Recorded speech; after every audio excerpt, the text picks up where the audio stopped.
the video chat. If you are and you want to be recognized, if you want to raise your hand to give public comment at not at any time when it's appropriate, push *9 on your telephone. That'll bring your hand up and allow me to recognize you and allow you to talk. I'll just keep reminding people, but I'll say it now and then I'll remind you again that when I call on somebody to talk, you will need to unmute yourself, and it's the bottom left button. And again, I'll say it half a dozen times, and I don't mind at all because most of the time I forget it myself. So as far as any other technology thing, Alyssa or anybody else, is there anything else that we have encountered that I might need to mention again? Okay. Well, if that's the case, let's bring this meeting to order. Catherine, would you do roll call? Voorhees, Yes. Willman, Willman, Here.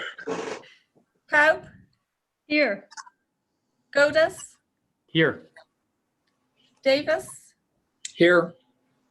Depp, Yes. Hershey. Present. All right, so we are going to do a Pledge of Allegiance this evening.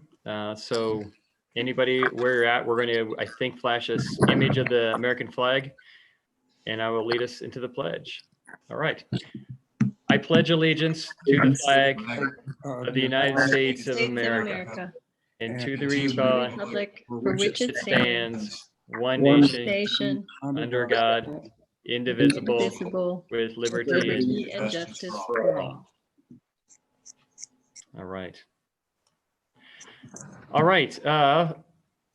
It's not on the agenda, but we're going to go through and do any council comments that anybody has. I think Paula had something that she wanted to bring up. Yes, last week, Governor Polis asked us to start wearing masks in public. And when I've shared that with people, sometimes there's confusion on buying a mask at a local store. And I just want people to know that what we're looking is just covering our face for just limiting the spread of the disease. And there's all kinds of opportunities like a buff that many of our outdoors people in the area have for their skiing and outdoor pleasure. We also have the traditional cowboy attire. Cover your mouth and your nose. And then some of you are talented enough to sew, like my friend who made me one of these. Ooh. And last but not least, Tony has one that he could share with us that he made himself. From a old paint. Thank you, Paula. And I just use sunglass straps to hold it on because the flimsy rubber band thing will break. But any kind of covering, Paula, works. So thank you. And you can make your own if you go to the CDC website if you have a sewing machine, or you can sew. There you go. So do your best to cover up, especially when you're communicating with other people. Stay 6 feet apart. Only hang out with those people who you live with right now until this order is rescinded or lifted by our governor, please. Thanks.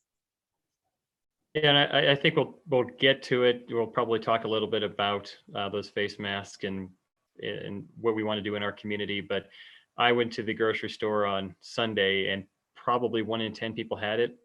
And just to reiterate, the mask is not for you. It's not for your protection or your safety. It is a consideration for your fellow shoppers, your fellow citizens who might come in contact with you. So if you're not wearing it, it's not because you're taking a calculated risk. It's because you're taking a calculated risk for somebody else. So thank you for bringing up those examples, Paula. You're welcome. Paula. Charlie.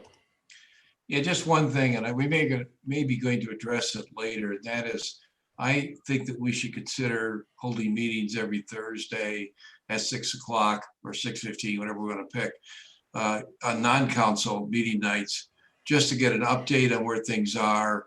And if there is a need for action, that it's there, and then people know we're going to meet each week.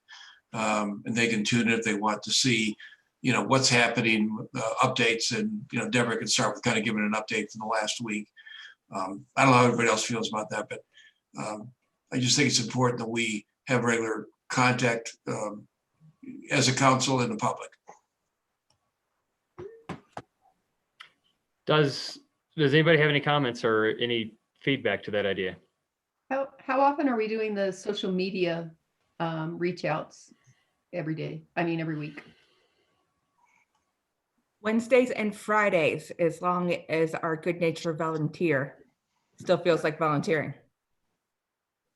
That'd be Jonathan. You did great Friday, Paula. Video.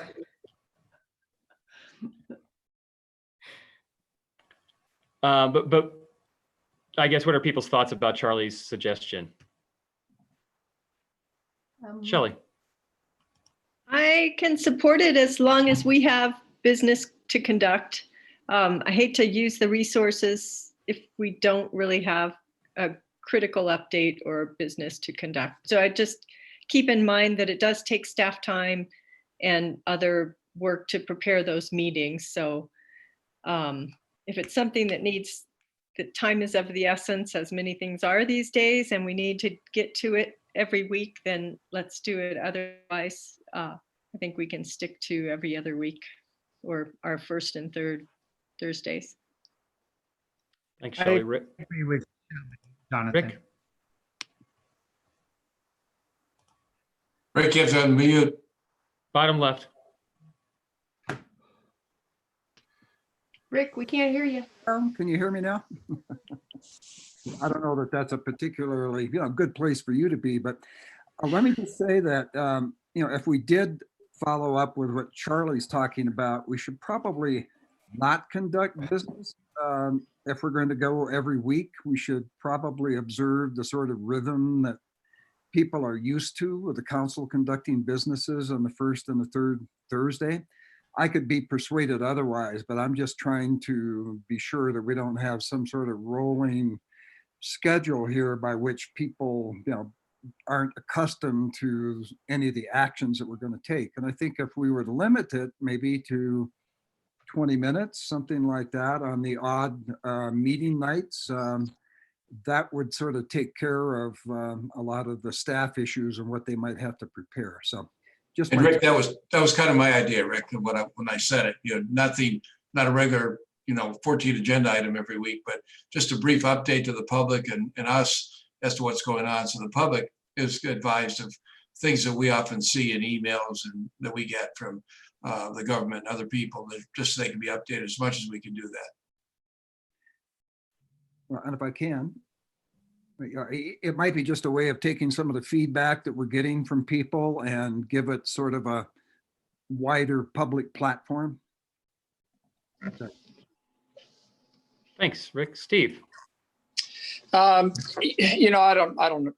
can meet every day. It doesn't matter. We're certainly in difficult times. And I think that Glenwood needs to broadly strengthen the restrictions that we have in place currently, as you guys all know.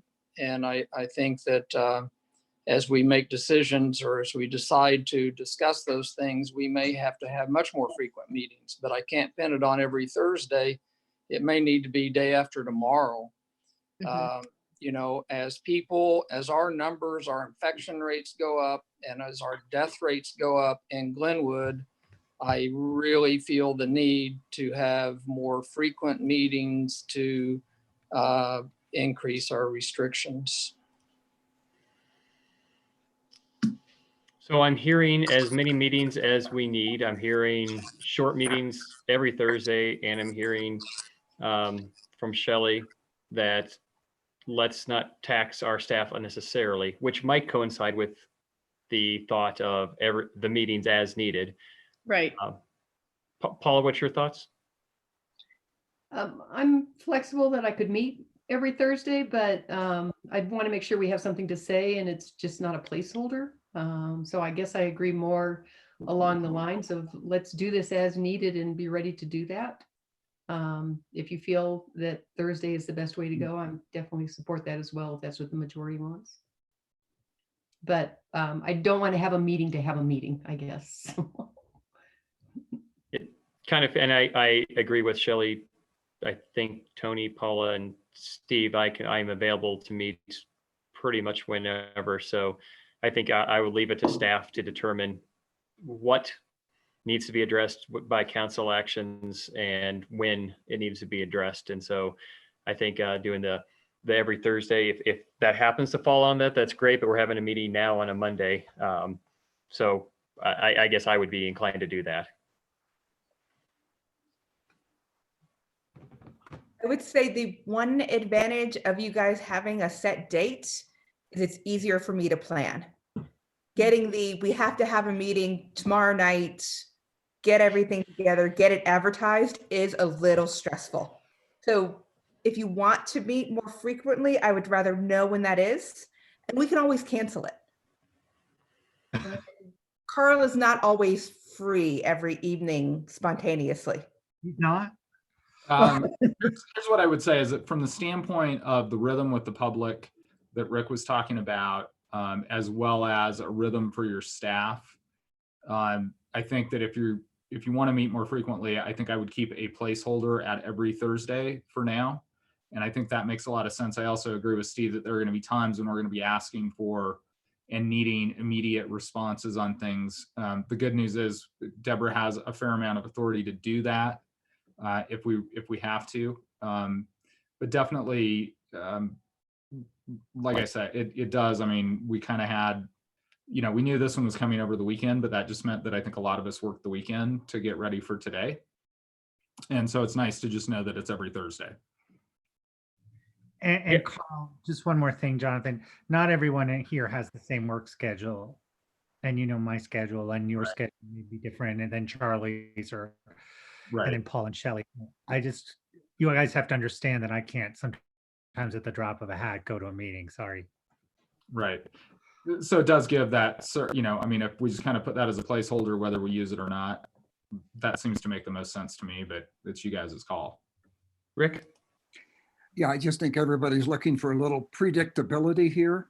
And if we put a time limit on it, that'll keep us from going too far off course, but will provide a platform for, I think, keeping the public informed because, I don't get around much anymore. And so it's not like I run into people a lot. And so this may be just another avenue to help with rumor control or to help with here's what we're going to do next. And, as long as people understood that we weren't really conducting business, that we're just available for people that might want to chat. That would be my thought. I guess I would only ask, and I see Charlie and Steve's hands up, that if we do have a placeholder on Thursdays, that we have something significant to address and not just a check-in and kind of a recital, because the city is putting out pretty regular press releases, pretty good, very good actually, communications through the social media channels. We have the 2, sometimes 3 times a week webinars. So I think a lot of communication is getting out there, but unless we have some significant decisions to make, then let's have it as a placeholder. But my suggestion would be only use it when absolutely needed. That's my input. Charlie. Just, there's a kind of question for Carl. Could we pass a resolution that might help reduce staff time, that we're going to have these meetings unless they're canceled 24 hours in advance? That would make it easier. So you don't have to, it's a regular, I know you still got to notice the meetings, but maybe it'd make it a little bit easier. Maybe is that not necessary? I mean, I think if you guys either via consensus or motion decided to do that tonight, that would simplify our lives a lot. I don't think you need a resolution to do that. Just a motion. Yeah, I think just a motion would be fine. So I would move that we have regular weekly meetings on Thursday at 6 o'clock, excepting on the 1st and 3rd when our normal meetings at 6:15. That should be canceled 24 hours in advance. There's not material business to conduct.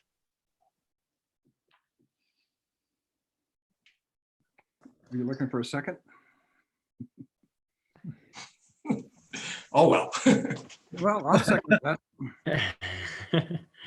Moved by Charlie, seconded by Rick. Can I offer an amendment that we have it at a consistent time, whether it be 6 or 6:15, that it's always the same time? Sure, no problem with that. Okay. All right. Any further discussion? Steve Davis. Yeah, I'm not muted. The only thing I wanted to say is, if this does continue to spiral on us, as you guys know, I'm a real advocate of limiting occupancy to any store that's open like Lowe's or City Market. I don't know how we ever get to that conversation. I don't know how we ever get it up on an agenda to discuss increasing some of those restrictions as I've been talking about. we were- I think it's the next thing on this agenda, Steve. Okay, Yep, tonight. You're welcome. did I miss that? It doesn't have a fantastic name, but it's kind of the catch-all of, there's a lot of different municipalities and jurisdictions doing a lot of different things. And I think that's a placeholder tonight for us to consider some of these items and some of the things Okay. you have brought up to the rest of council. I appreciate that. All right. So we do have a motion by Charlie and a second by Rick to go to weekly meetings at 6:15 with 24-hour notice of cancellation on the second and fourth Thursday, should there not be significant business. Let's call the question. Catherine. Hershey, I didn't hear. Hershey, Yes. Cope, Yes. Voorhees, Yes. Godas, Yes. Willman, Yes, Depp, Yes. Davis. Yes, Motion passes unanimously. Do, I should have brought this up before. Do we want to terminate this or just until further notice? I mean, it was kind of an open-ended. I think until further notice was implied. Okay, great. There goes my life. Oh, no, really?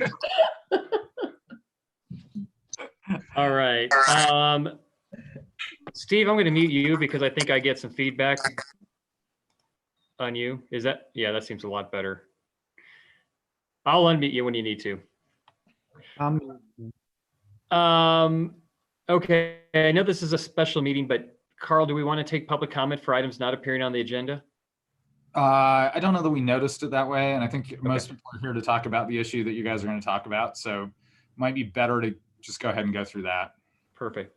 Okay, so the next item we have on our agenda is the COVID-19 update, and I think this is Councilor Davis, where we want to consider and talk about some of the restrictions Eagle County has done. Picken County passed some restrictions last Thursday, and then contemplate if we want to do further restrictions. So, Carl, is this something that you could?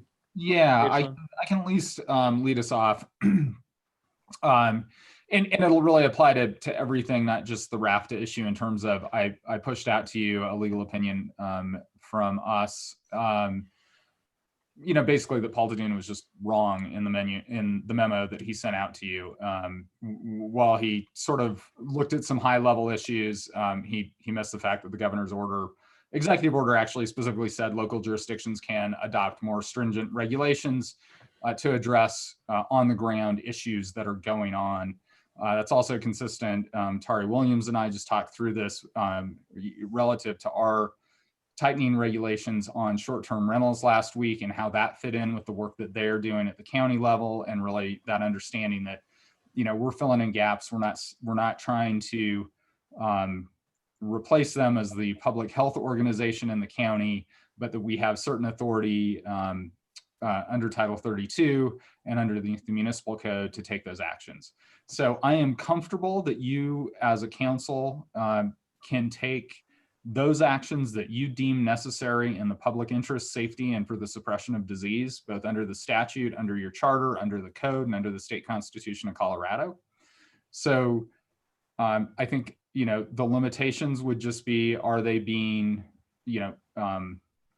uniformly applied? If we run into issues where we're, treating people disparately, that would raise issues for me, or treating different classes of people differently. But those general things that you guys are talking about, I am completely comfortable that you have the authority to do that, and it's within your purview to do it. So with that, I really can turn it over to you guys to talk about whether it's the RAFTA issue or some of the things that Steve was talking about. I think all of those things are potentially on the table if you want to consider them. I think the simplest way to handle that from a mechanic standpoint is that if you guys make certain decisions tonight, that those get, that we have Deborah as a public health officer for the city under section 100 of our code, issue that as another public health order. There again, that keeps it simple for like the county to understand what we're doing, so that we're not stepping into Title 24, which is their kind of bailiwick of regulation. The other thing, just as a note on the RAFTA issue, is that really, if you read through the memo, this idea that somehow Well, Carl, we have that as a specific, sorry to interrupt, we have that as a specific item. That was just kind of the lead in that you guys have broad authority underneath Title 32 to do Okay, it. sorry. That's it. Sorry. No, I'm sorry. Well, let's kick it off. This is going to be kind of a work session feel and maybe a little more free flowing, but Councilor Davis has some experience with other municipalities that are doing things a little bit different than us, and had sent an email to all of us with some suggestions. And I guess I'll just turn the floor over to Councilor Davis. And Well, there you go. I wasn't really queued up for that, Jonathan, but I am, I am extremely concerned, and I think as we all are, and the main concern I have is not just slowing the spread of this virus; it's actually stopping the spread of the virus. And I think as we continue to allow any number of people into our big box stores and our hardware stores, I think, and I've got, of course, a list of things. We continue to allow carpooling. We continue to, I'm thinking we continue to have taxi service in town. I'm not sure about that. But I think there's a number of things we really need to take a strong look at. I really believe that there should be a limit on the number of customers that can go inside of any of these stores at one time. I think that's like 2 people per 1,000 square feet. And we ought to take a hard stand on that. You just cannot control the distancing and the social spread if you've got 4 or 5 or 6 people in an aisle at the grocery store. I can go on and on, but I'm hoping we don't spend all night here. You all got my memo, Carl. Maybe I should have sent it to Deborah. I feel like, I've always kind of taken the approach that you have a right to my opinion, and whether I give it to the newspaper or to people on my block or this council, that's what I've been doing. So. Yeah, I did. Thank you for that. And it was heartfelt what I sent back to you. I do think that if we can communicate out through Deborah, that would be helpful, just because it's easy to click reply all, but thank you. Yeah. And that's where that came from. So anyway, I'd like to, have that as part of the discussion. Should we take a harder stand?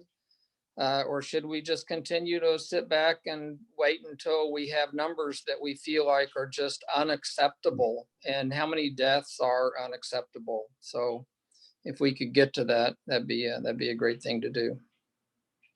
so from a process standpoint, go ahead, Deborah.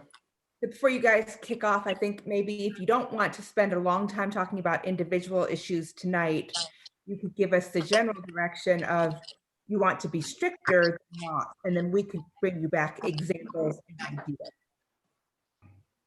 But you can also talk it out right now too, if you want. So We have a lot of hands, so I'm just gonna start getting some opinions from the hands that are up. Tony. Am I muted? No, Jonathan, right? You can hear me. You're good. I did talk to Steve earlier tonight, but I'm a federalist anyway. This country is based on federalism, and what's right in Texas or Florida or New York City just isn't right here. I think stores like Safeway and Kroger and Walmart and Target are doing what they think is best and taking appropriate steps. I am not looking to micromanage this crisis by saying, well, 3 people in a store, every store is different. Every community is different from Aspen to Parachute. So while I certainly, if Deborah wants to bring back some more regulations, I sort of look, and I said this a few weeks ago, what the governor did in his order, I think was appropriate. He certainly let the room open to do more. But can you tell me, Jonathan or Steve, about one case where someone went to a store and there were too many people and they got sick because of it? I mean, it's almost the opposite of this RAFTA argument. Like, can you tell me one person who would die if RAFTA was shut down? I don't see it. I understand the concerns. I understand the panic and the issues, particularly in a city like New York, where I used to live and went to law school. That's a different place than Glenwood Springs.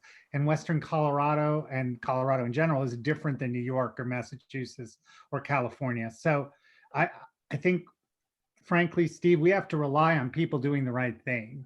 And I told Jonathan that I was walking by the church near my house and this guy got out of a car and ran up and shook this other guy's hand, and I wanted to scream at him, "What are you doing?"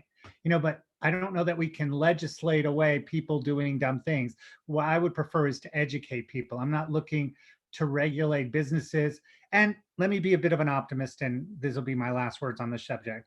I think we may plateau in the next week or two and then head down. Then we're going to be putting regulations in effect, taking them out. I just think, I certainly don't want to cost anyone life. People are going to die throughout this country. What are we up to 10,000 now? I heard, or over that.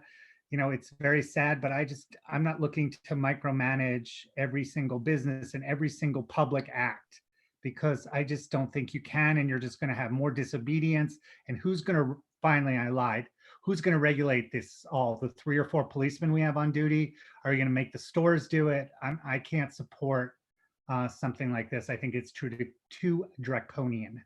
Thank you. Thanks, Tony. Shelley. Oh, I thought I was about the last one that put my hand up. Oh, I'm sorry. I'm just kind of clicking on. I'm happy to just make a few comments. I have been in a couple of stores where I think there are too many people. So trying to limit trips to once a week, I think is real important, just to limit everyone's exposure. And that's what we have been doing in our household. But even going to the grocery store last week and then going to our large hardware store last week, there were just too many people in the store to be a level of comfort. I think it's tough there were cash register lines that were fairly long.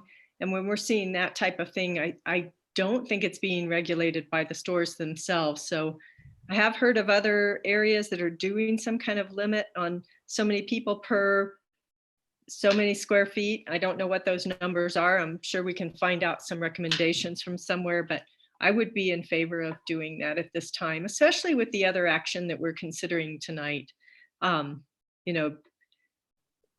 If we're limiting, we have a transportation agency that's limited their ridership on their buses to 10 people on a bus that's made to hold 35.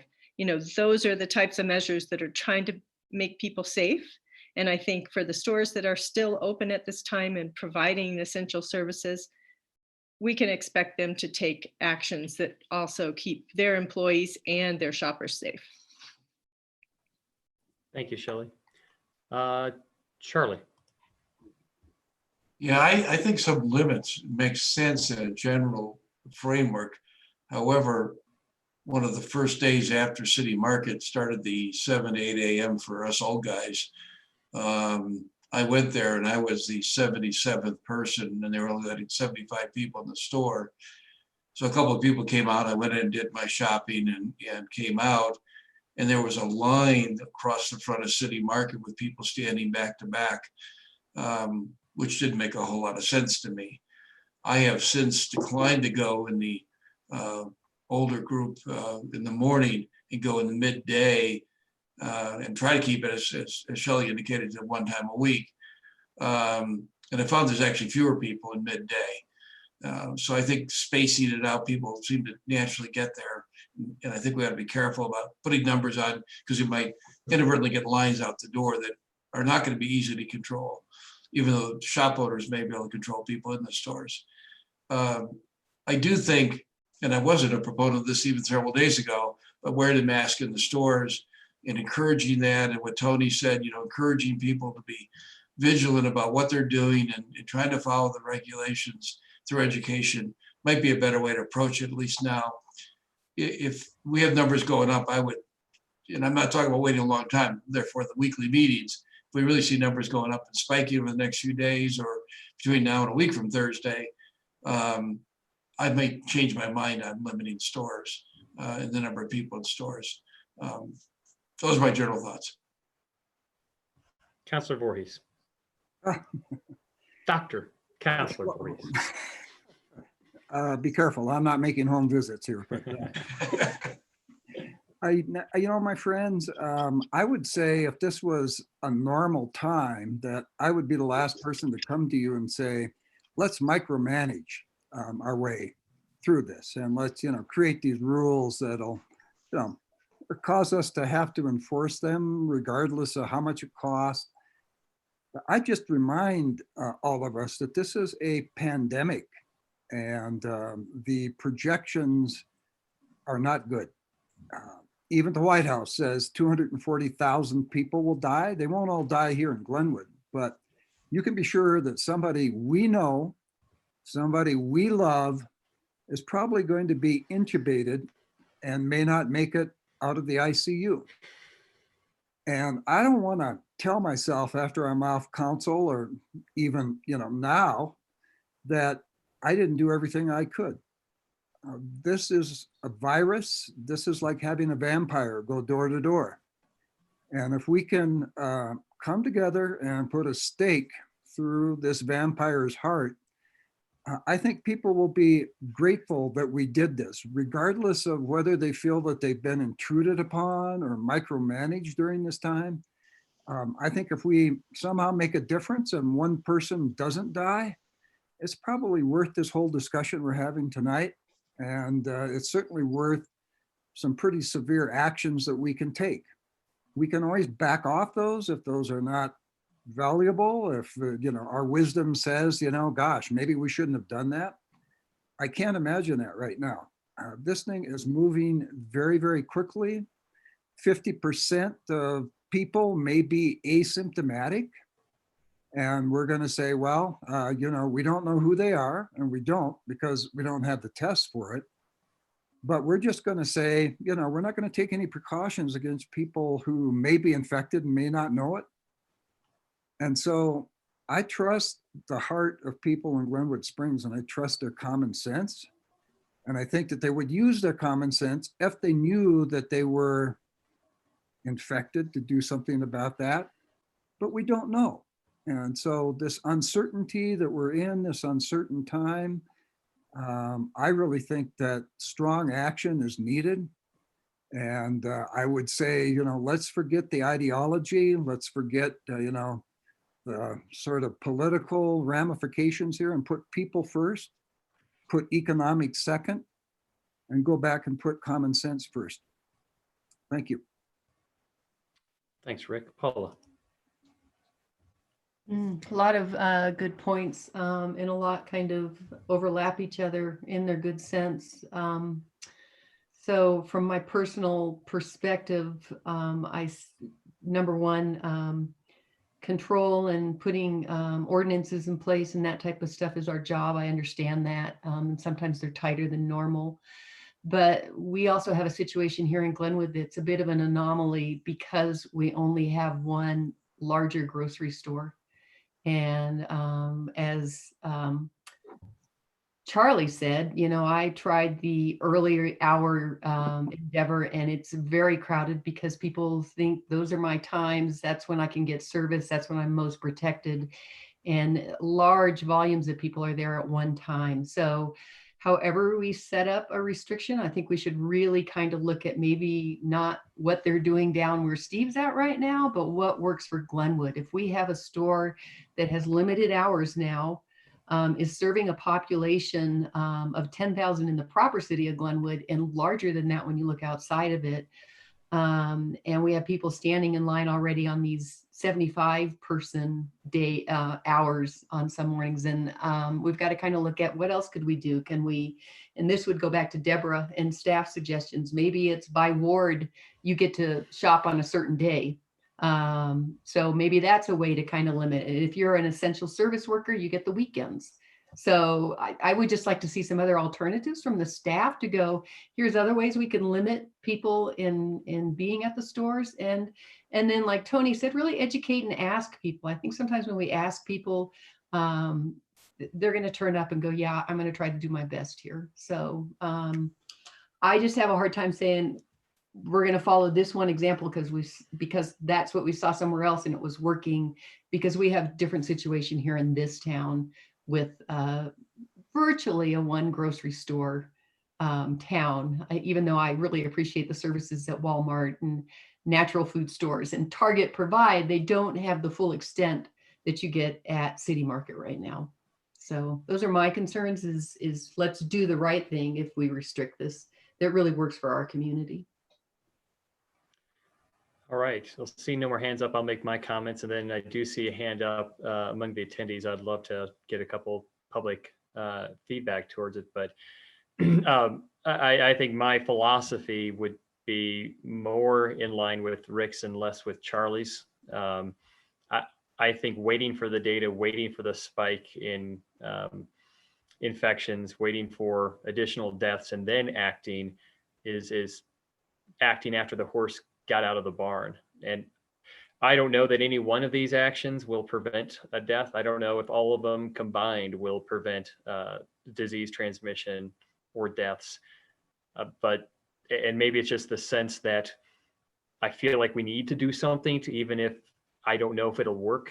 But I guess, with Eagle County and Pickens County taking some very strong, bold moves, I guess I would suggest to staff maybe to come back, since now we're having Thursday meetings. We'll have another meeting this Thursday, correct? And if we do, maybe come back with, I guess, a kind of a Steve Davis menu of restrictions and what are, and I'm very, very interested to have a legal opinion on how some of these really strict measures would be legal. And then maybe I think it sounds like there's also support for maybe a less strict idea. So can everybody get behind that, or do we need to implement these changes right now tonight? I would say let's get these things to Carl and to Deborah for them to have a conversation. Paul, I think your points are well taken. We have a very specific one grocery store in a large town. But that doesn't necessarily impact our hardware stores or Walmart or general merchandise. So I'd hate to not do something because of one instance about food for one store. So how would everybody feel with we lead this off? I think, I don't know how widely circulated Mr. Davis's list is, but if we could get that list to everybody to look at, to contemplate, to add their own. Rick had another suggestion that he had texted me about, what about requiring retail workers exclusively mandating that they wear face masks? So things like that, I'm very open to having a conversation about. So what does everybody think about coming back on Thursday and addressing this from a staff and legal perspective? I'll speak up. My view is, yeah, I think it's a good idea to have staff look at it. I would encourage Deborah, you or someone in your staff to maybe reach out to the managers of these big retail grocery store and the big retail stores in town and get their feedback on things that they might work with them as well. If we're going to do something like that, hopefully get them as a buy-in and not tell them what to do. Great, Rick. If we ask people for their buy-in in a health crisis, we're not really being leaders here. The only thing I would see that would prevent us from saying tonight, please institute face masks, is the general lack of face masks. I mean, you can't get them, you can't buy them, but a bandana would be appreciated. Anything that would at least send the signal that retail outlets are being responsive and understanding what's going on. I mean, I don't think that that's too much to ask, but I could be wrong, and that's fine if I'm wrong. But, I'm thinking if we wait till Thursday, how many more, pieces of toothpaste are we going to try to put back in the tube? I just think that at some point, we've got to fish and cut bait. We can't make everybody happy.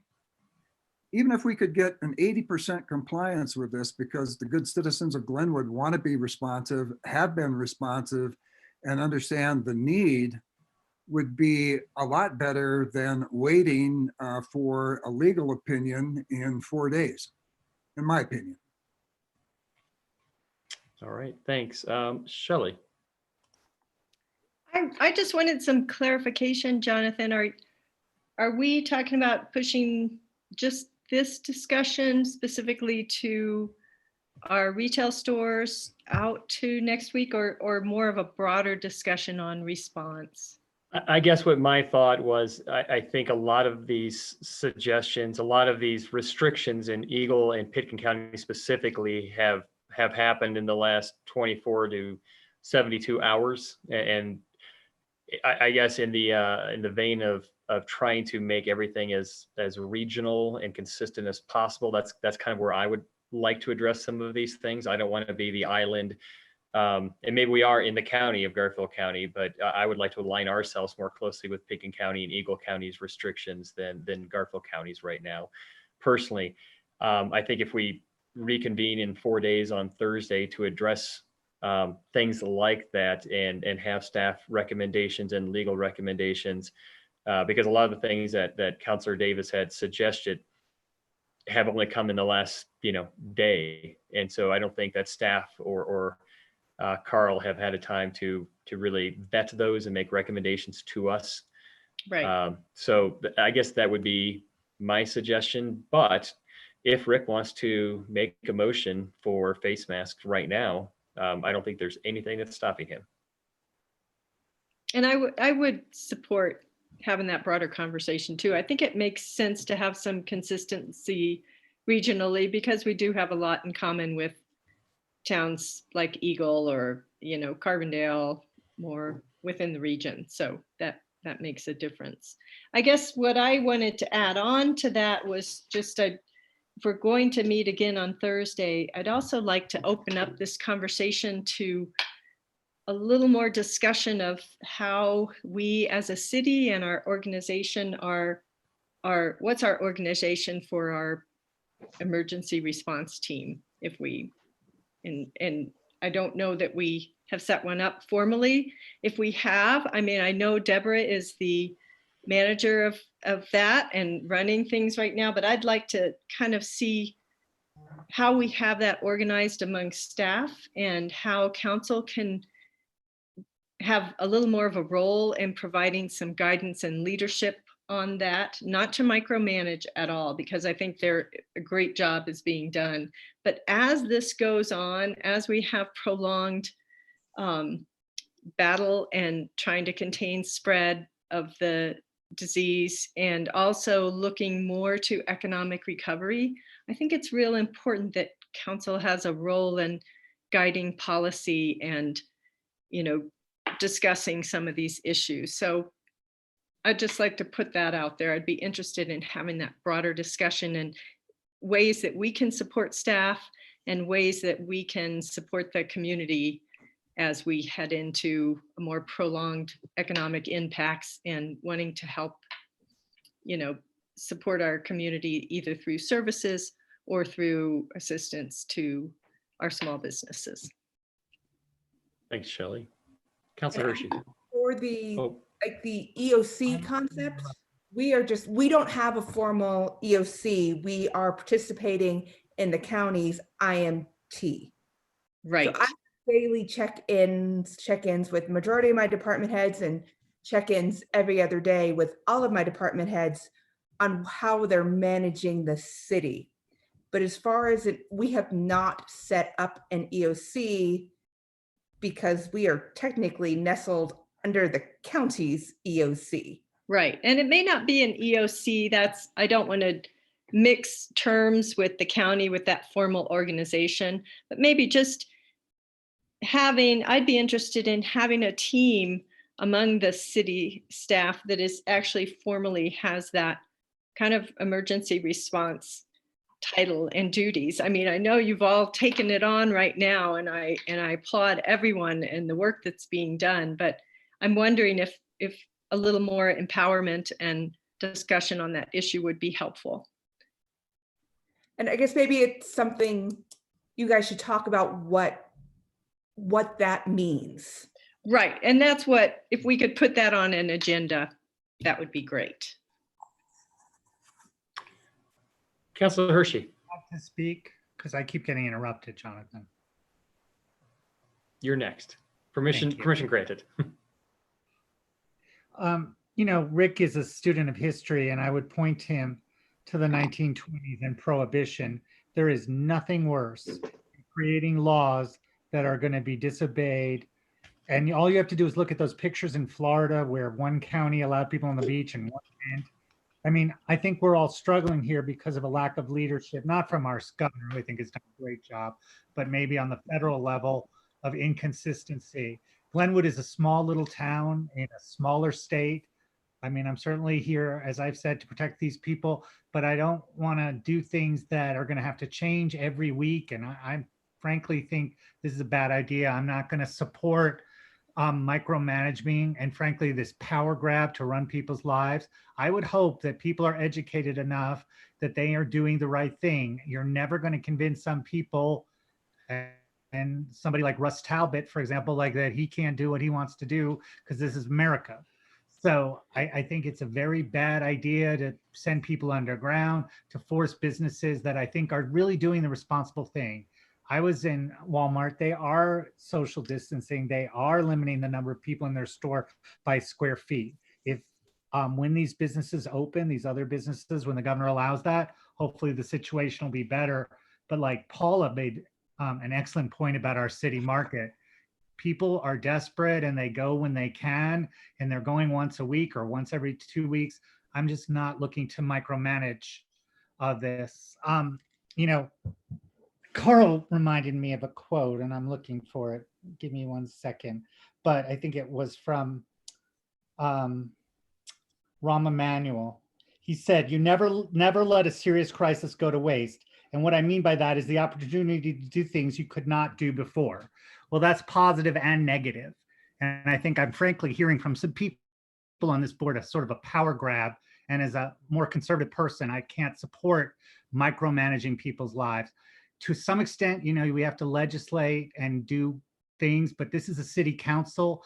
We should do it in cooperation with the county government and with the state government, and yes, with the federal government, and not make Glenwood, as Jonathan said, this little island where some things are allowed and some things aren't, and where we can control some things. And that would apply to our next discussion on RAFTA. So my vote will be no until I know where we're going to be in a week or 2 or 3 weeks. To legislate every week is insane. I'm not going to do it. Steve Davis. Thank you.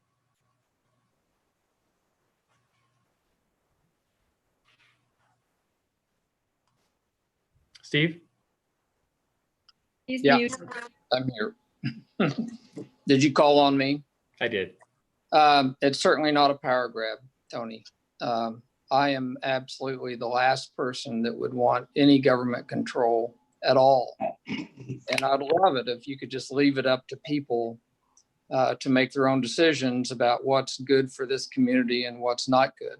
But I guarantee you, if you left it to this community to make all their own decisions, there would be a lot of people dying and a lot of people sick.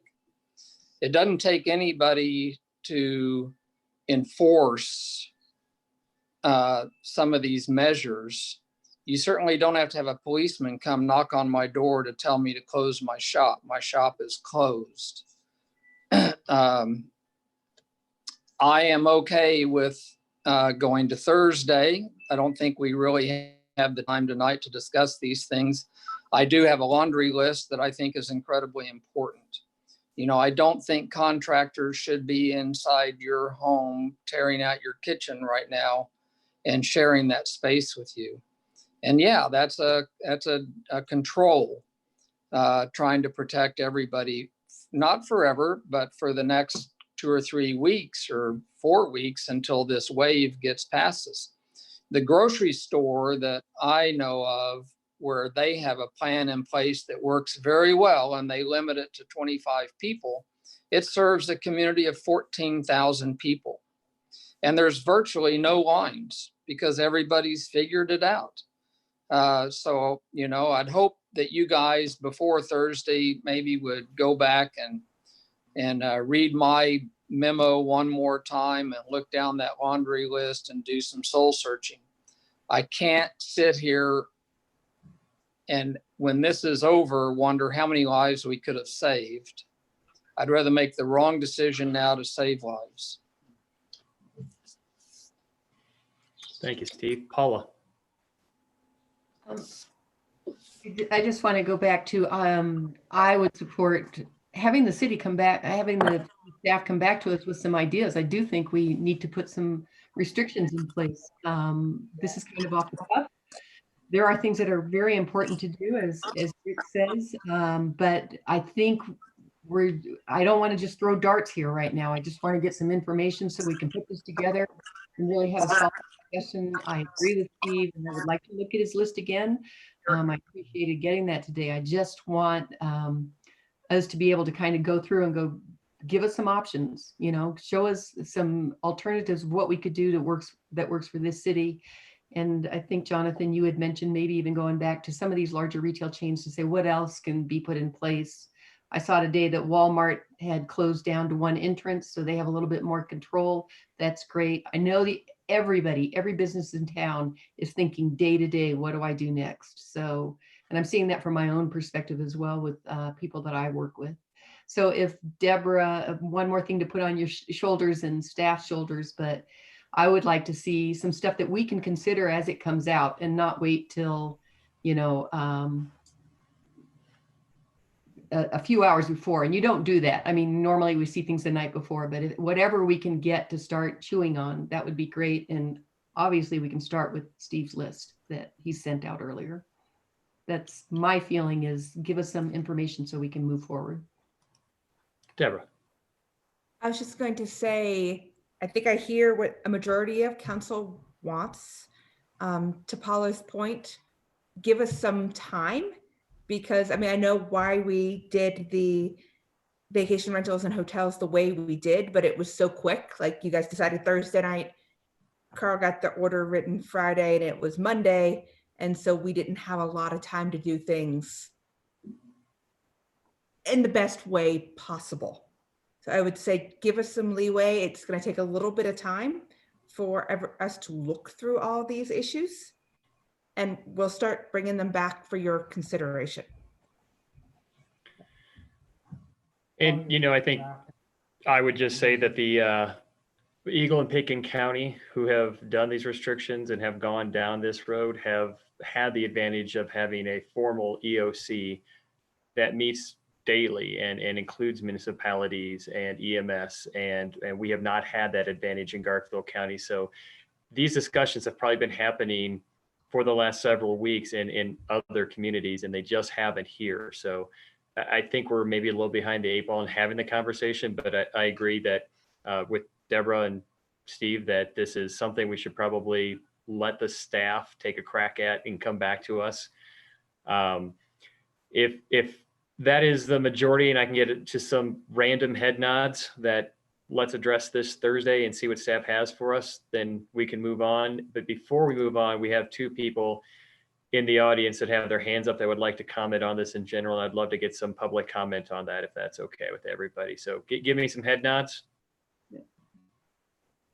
Thank you, Steve. Donald Kaufman. I am unmuting you. You need to unmute yourself. It's in the bottom left. So I have several clients who are contagious now and have tested positive. Could we at least get a vote on stopping Rafton and Glenwood, and a mandatory vote on everyone must have masks when they leave the house. I don't think this is ridiculous, and I think Mr. Davis is spot on accurate. Why do we have to wait for people to die? Really, you could vote on this tonight.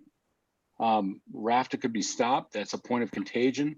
19 individuals are presumed positive and 20 have been exposed. I have multiple clients who believe they've been exposed. We could do this today.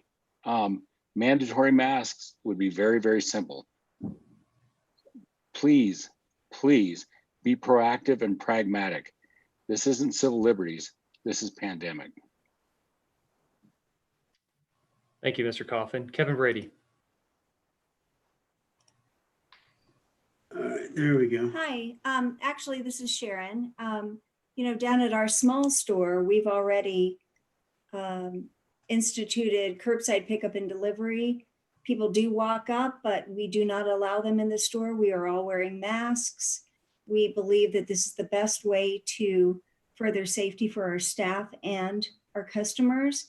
But more importantly, regarding the grocery store, they are, when this first started, they were doing a remodel. So there's a part of the store, now I haven't been there in a week, but there's a part of the store that is completely partitioned off to make the aisles even smaller. The fact that we are not wearing masks in that grocery store seems crazy to me. I am wearing masks, our staff are wearing masks. I really hope that we can make this work and that you guys can pass the mask order.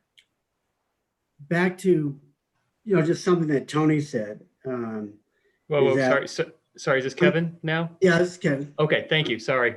I'm sorry. It's okay. When the meeting first started, Paula was showing all these different masks that our community has an abundance of. I'm sure a lot of us have already put them in garage sales and we still have another 10 pair. And I don't think it's irresponsible to ask a customer that if you're going to go into any retail environment, that you should be expected to wear such material. And it will be up to then that store, this goes back to Tony, to then go ahead and tell them, I'm sorry, I'm empowered to be able to tell you, I'm not going to allow you into my store without some type of face covering. Today, I went actually to City Market in Newcastle because City Market in Newcastle actually has a system that delivers to your car. They pull the product. We don't have to go into the store. Unfortunately, I have a precondition that would be very bad for me should I get this terrible virus. And so we chose to try out this Newcastle City Market. They brought the product out to the store. It was absolutely terrific.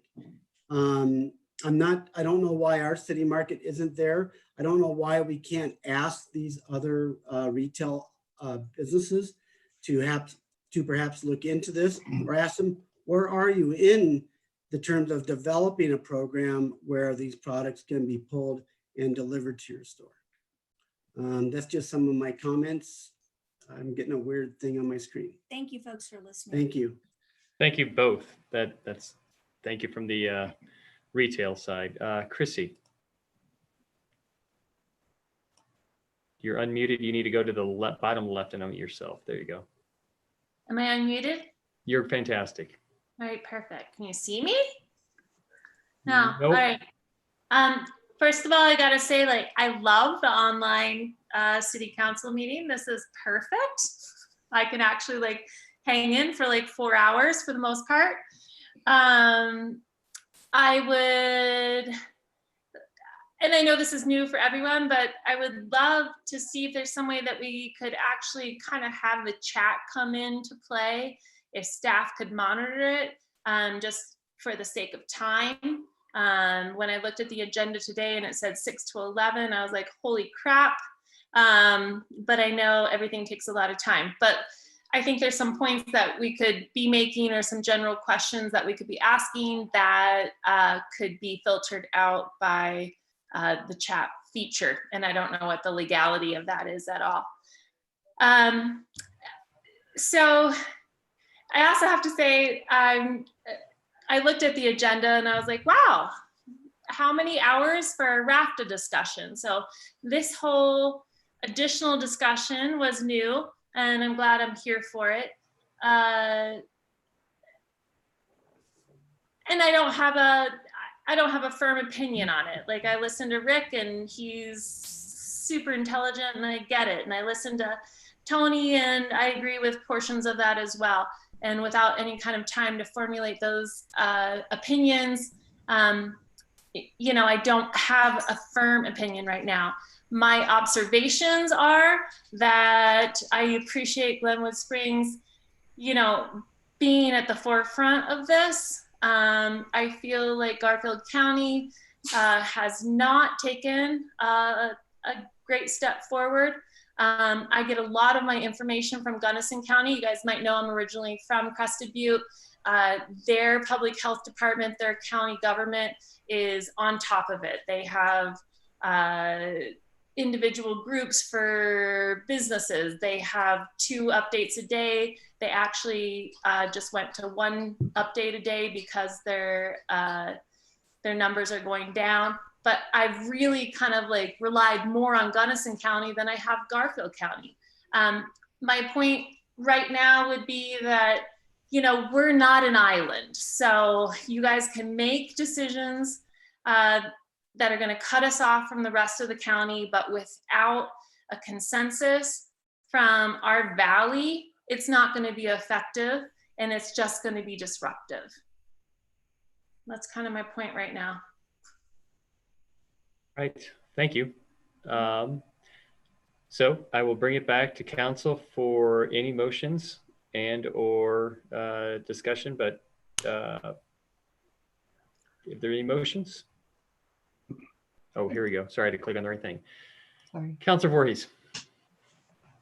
I would make a motion that effective tomorrow morning at 6 o'clock, that all citizens who are out in the public will be required to wear a face mask.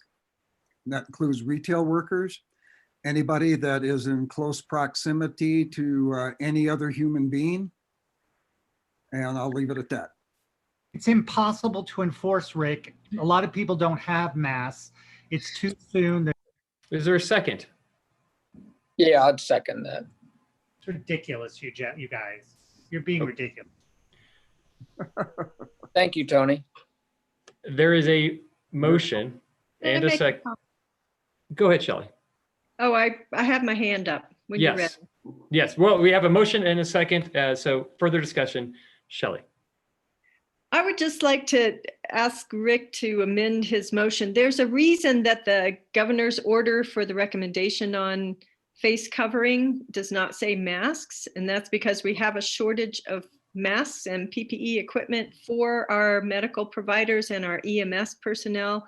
We do not want people going out and putting strain on that limited supply of masks. So I think a face covering would be more appropriate for this motion, and you know, that can be homemade or something along the lines that Paula was showing off today with her talents, and that would be my request on the motion.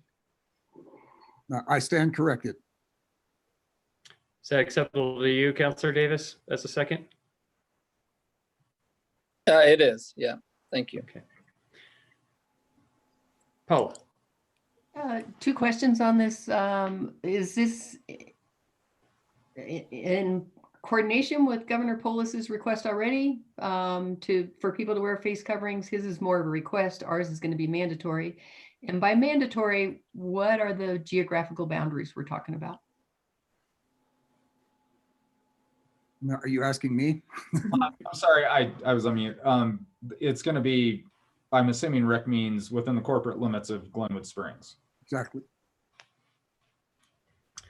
All right. Paul, is that good?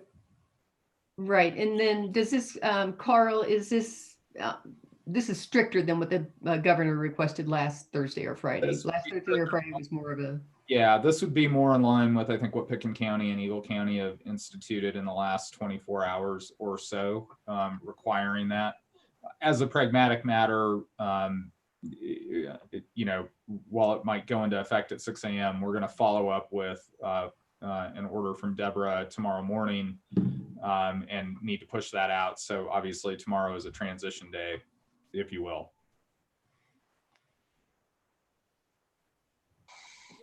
I just had a quick question of, I got a question. Are we meeting, like, what are we meeting? Like when you're outside walking, when you're indoors? I think everything. what Rick's trying to do is probably model it kind of after what Eagle County did on the masks. Is that right, Rick? Yeah, I think anytime that you're out in public, and certainly when you're within 6 feet of anybody, you should have a mask on. You're not going to be able to cover every eventuality, and there is room for common sense here, but I think in general, if you're out and about, you should have a mask on. Rick, would that include when you're exercising? Yes. Okay. Councilor Hershey. How are you going to enforce this law? I can tell you where I work, we're not going to prosecute people who don't wear masks. How are you going to enforce this law, Mr. Voorhees? With the 3 policemen we have on duty tomorrow, how are you going to enforce this? Well, I think the same way that we're going to enforce everything, Tony. We're going to ask people to use their common sense. We're going to ask them to comply. We're not going to be out writing tickets, but I think it's leadership that we're talking about here, and this council has the moral authority to ask people in Glenwood to comply. Now, are we going to haul them in front of you as a prosecutor and have you take them apart? I don't think so. Are we going to take them to municipal court? I don't think so. But it's just the moral imperative that we have as a deliberative body to set policy. And that's where this comes down. We can't be everywhere and issue a ticket. But, to be a nihilist about this is to suggest that nobody's going to comply. I don't think that that's the case at all. I think we'll get a good uptake. I agree with you, actually, and I think people will comply if you suggest it. The municipal court, by the way, is shut down, if anyone hasn't noticed. So, I mean, if this is what the majority of the council wants, this is what they want. Thank you, Jonathan. Thank you. Deborah, you had your hand up. Did you still need it up? Nope, that was from before. Okay. Paula. Just one other question on this, Rick. What do you see as a timeline on this? How are you going to express that within this? Or maybe that's a Carl question. I think it probably would run concurrent with, at a minimum, concurrent with the governor's stay-at-home order, which probably by now has been extended since he was addressing the state this evening at 6:30. Okay. Is that expected to the 30th, Carl? I think so, yeah. 26. Or 26th, sorry. Thanks, Deborah. So this motion then, Rick, would be till the 30th or 26th, one of those 2 dates at this point in time? Yeah, I think to be in compliance with what Jared Polis would order. If it's the end of the month, I'm good with that. If it's the 26th, I'm good with that. But, we can reevaluate this at any time. And if it looks like it's not a reasonable thing, that's one issue. If it looks like a lot of people aren't complying, that's another issue. I think that the CDC has sort of reverse field here in the past couple of days and said, face coverings are a good thing. And I think that we'd be remiss if we didn't use our power to get right in line and to also revisit this at a certain point in the time. And if that's April 30th, I'm good with that. But whatever the governor's new order says, I think that's reasonable as well. Need to get some of those robots China has. What's that? Would you consider, Rick, would you consider a resolution encouraging people to do this, or are you insistent on saying they have to do this and everyone has to do this? I think the latter. Thank you. Thank you. Shelley. I was just going to say, and thank you, Tony. I would be more in support of a resolution, something following the governor's orders. I'm not in support of a mandatory face covering at this time. I think I might even support it if it was more when people are in public places, but I think we live in a rural area, and when people are out hiking or out on the trail and they're not within 30, 40 feet of anyone else, I can't support a mandatory motion right now. So would you support it if it was within 6 feet, Shelley? Well, we're not supposed to be within 6 feet of anyone. So, well, I guess if you're in a public place where there are more people, I might be able to support that. But I'd prefer a recommendation, and a strong recommendation, rather than a mandatory, because I do have questions and issues with the enforcement. I'll jump in here real quick, and then Charlie, I see your hand up, but I'm somewhere between Rick and Shelley. I think that, yeah, going out on a hike with your family, people in your household, or riding a bike is very, very difficult, especially when I see how hard somebody like Councilor Voorhees rides his bike to try to do that with a face mask on. I think if you're by yourself, you're a Port Isabel. solitary biker. Sorry, it's a feedback there. I think when you're a solitary biker or a solitary walker, if you're just taking your dog to a park and no one else is around, I don't see that as an imperative. So I probably wouldn't support it just from an exercise standpoint. I would support the mandatory requirement anytime you're in a building, in a facility, that would be a mandatory action. So that's where I'm at. So I don't know if there's any room to amend a motion or to suggest a motion if this fails in addition. So that's just my comments. Charlie. Yeah, then I kind of agree with what you're saying. And Rick, maybe to get to where you want, and that's that mid ground, is if you are going into a allowable retail establishment, you must have a mask. If you're working in those, you must have a mask, or face covering, excuse me. And if you're on a public established trail, it might, if you're walking, if people are walking the Rio Grande Trail, they should have a mask on. If they're on Doc Hollidays, which is up by my house, and they should have a mask on, because there are a lot of people you're coming into contact with, you passing them up and down the hill and things like that. So I would, if with that amendment, Rick, I would support your request and make it mandatory in those places, and strongly recommended when you're out in the public otherwise. I'll allow Rick to respond. A couple of people have thrown some ideas at him. So go ahead, Rick. I'm sorry. I'll get to you next, Steve. Well, I'm going to take anything as a victory here. Anything that we can do that requires people in retail establishments, in public buildings, interior space, require them to wear a face covering. I would also amend the motion to say that anybody on a public trail should have a face mask.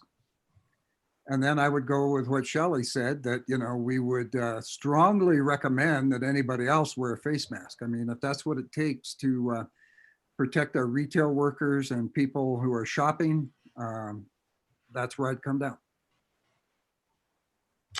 Thanks for that. Councilor Davis. I was quick to second, and I feel strongly it's an important issue. It'll be difficult to come up with the appropriate wording for every situation. In Glenwood, we certainly have some unique ones. Do I feel like it's important to have a face mask on if I'm walking down the Rio Grande Trail and nobody's there? No. I think the intent in my mind would be when you are in those public spaces where you cannot really control the distancing, like in Lowe's or City Market, or in a public park where there's, other people around. I mean, you just kind of have to be logical. Tony, you're right. There's no way we're not going to have the police force out looking for people without masks, but we certainly need to make take a strong position here and let people know it's not okay. It's not okay to walk into City Market or Walmart or Big John's without a mask, and it's not okay for their staff to be there without a mask. How can I ask for help with a product? How can I check out at a checkout line if I'm standing, which is now less than 6 feet from whoever's ringing me out and who's handling my credit card? I don't want to break the law. I don't want to break the law, so I put on my mask, Steve. Did you see? No, I didn't. Can I, Jonathan, may I? Yes, thank you. Finally, for the may I. If council is generally okay with the I mean, I know that it's going to be a split vote, but with the concept that there are certain situations in which a mask should be required, and those are really situations where you're accessing an essential business that is still open, right? When you are in any kind of a public setting where you could come closer than 6 feet to people who are not of your family or your household. If council is comfortable with that, allow Deborah and I to craft that order in the morning to get it out if you give us the direction to do that. Because I think that's what everybody is saying who is in favor of a requirement of a mask.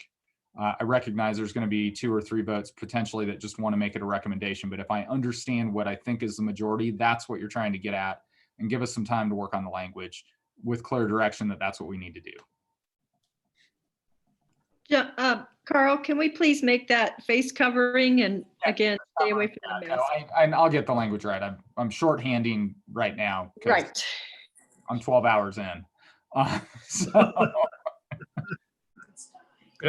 Could I only, and I don't know if it's a vote or maybe I'm asking Dr. Voorhees, but trails, especially like Atkins Trail, it's a wide trail and people are able to give wide berth. I agree, Carl, you and staff can craft something, and I think you have enough feedback from council of what that should look like. I just personally am a little ambivalent about needing to require people, because trails and sidewalks sometimes blend into each other, and a lot of our trails, people give each other pretty wide berths. At least that was my experience yesterday when I went hiking. So if that's something that other folks feel okay with, but I will defer to the original motion maker, which is Rick, and see if that's something, or if that's just a bridge too far. I'm not trying to talk him down off of some actual. Yeah, no, I think that's a good point. I mean, what I was thinking about was narrow trails where you can't get 6 feet. Like the Doc Holiday Trail, for instance, that's not 6 feet wide. So could we just say something like all unimproved trails? Yeah, and I think we can get the language there if you guys are good with the direction that there are certain situations in which accessing essential businesses or otherwise in public in situations where you will be forced or it's likely that you will be closer than 6 feet, that's when you're required to wear a mask. I'm good. Would this come back for a vote? No, this is being voted on now, and we're going to issue the order tomorrow, depending on if what I just said works for the motion maker and the seconder. Okay. What Carl indicated is certainly my intent when I was talking about trails, because like I said, I've done the Doc Holiday thing a few times over the last couple of weeks, and you're pretty close. So, but I think Carl has the intent of what I was suggesting anyway, what I would support. Okay. So should we take a vote to give Carl and staff direction to craft an ordinance based on what they heard, and are we good with that? Not an And ordinance, just one is it? Sorry, Tony. I'm sorry, Charlie. Just one quick question for Carl. Obviously, this has private property concerns. You're not saying people have to wear a mask to access private property, only places of public accommodation, right? That's essentially it. I'll work on the language, but it's basically when you're, I was looking through like Eagle County's order, they talk about accessing essential businesses and critical services. That's really what we're talking. That's one category. And then the other one is when you are in public spaces where you are closer than that, that's what you should be doing. And Jonathan, my thought was this is going to be a directive that Deborah would issue, not an ordinance. Yes, I'm sorry. So Yeah. I just want to be clear because that's not exactly the motion on the table. So is what I described okay with you, Rick, and okay with you, Steve? It's fine with me. Sounds reasonable. And I think that because it's reasonable, we'll see a lot of self-enforcement going on as people understand the reason for it. And not that we're trying to shove it down people's throat, but that there's a very good reason for it. And I think we'll see a lot of sort of self-policing if I can. Yeah. So anyway, the reason I ask all of that is because then that is the motion that is on the table, seconded, that you guys are about to vote on when you call the question right now, Jonathan. Let's call the question, Catherine. Step, Yes. Yes. Voorhees, Yes. Godus, Yes. Willman, Yes. Hershey, No. Davis, Yes. Pope, Yes. motion passes. All right. I'm glad we didn't have times on our agenda because I would have said about 15 minutes for this agenda item. So, all right, on to the easy one. Item number 5, consider emergency order terminating RAFTA service in Glenwood Springs. I move. Just kidding.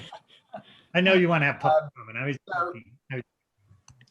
Does anybody have a presentation or do No. I have the presentation? The only thing that was really out there was the legal memo that I sent out. And Jonathan, that I did not make that privileged and confidential. So if you would like to share that particular memo with your board at RAFTA, I think that would be wildly appropriate.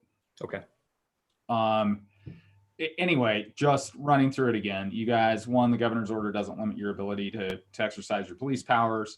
2, there is no preemption in this particular instance. 3, RAFTA's underlying authorization statute doesn't limit you in any way. Turns out they're not the preeminent authority in the Valley. Each individual jurisdiction does. 4, if you think about the argument that's being made that they are not subject to the jurisdiction of any other community or any other police powers, then they wouldn't have to abide by speed limits, side of the road they drive on, any of those things. Nor would those member jurisdictions at Valley that voted in Pitkin County to have increased restrictions be allowed to do that if you step back to that number 3 preemption argument. So with all of that having been said, you guys have the ability to act as you want to in this matter. I do think there's a question of enforceability at this point, although we do have police officers. And I think there's also, I would say that when we compare actions that were taken in, say, Summit County, they were taken early and fast that limited commuter service in between communities within Summit County. We're way past that at this point. So if you look at those ridership numbers, they are down 90+%. I don't know the impact this has at this point, and we don't have a public health department that can help us with that, honestly. Just by way of saying, I wish I could give you better information, but that's the information we have. And I think, did I cover it pretty well, Deborah? Yes. Okay. So after that, it's on you guys. We usually like to hide behind your coattails, Carl, so thanks for that. I see a couple hands up from council. Let's do this orderly and ask questions of staff, and then we do have a number of people probably in the audience that would like to give public comments, so let's turn it back to them. So if we do have questions for Deborah, okay, there is no questions. There's just comments apparently. Somebody's taking it's serious. Okay, so I will open this to public comment right now. We have 32 attendees, and I know a chunk of you are here for this conversation specifically. If you've called in, I see about 4 people who have a number that called in. Please state your name, or if you called in, excuse me, *9 is how you raise your hand. When I call on you, please state your name, address, and you have 3 minutes. So with that, let me start calling on all these hands that I don't see right now. And I would know it'd be helpful to us for you to give us your thoughts. Yes, that would be helpful. Russ Armisen, please unmute yourself, bottom left.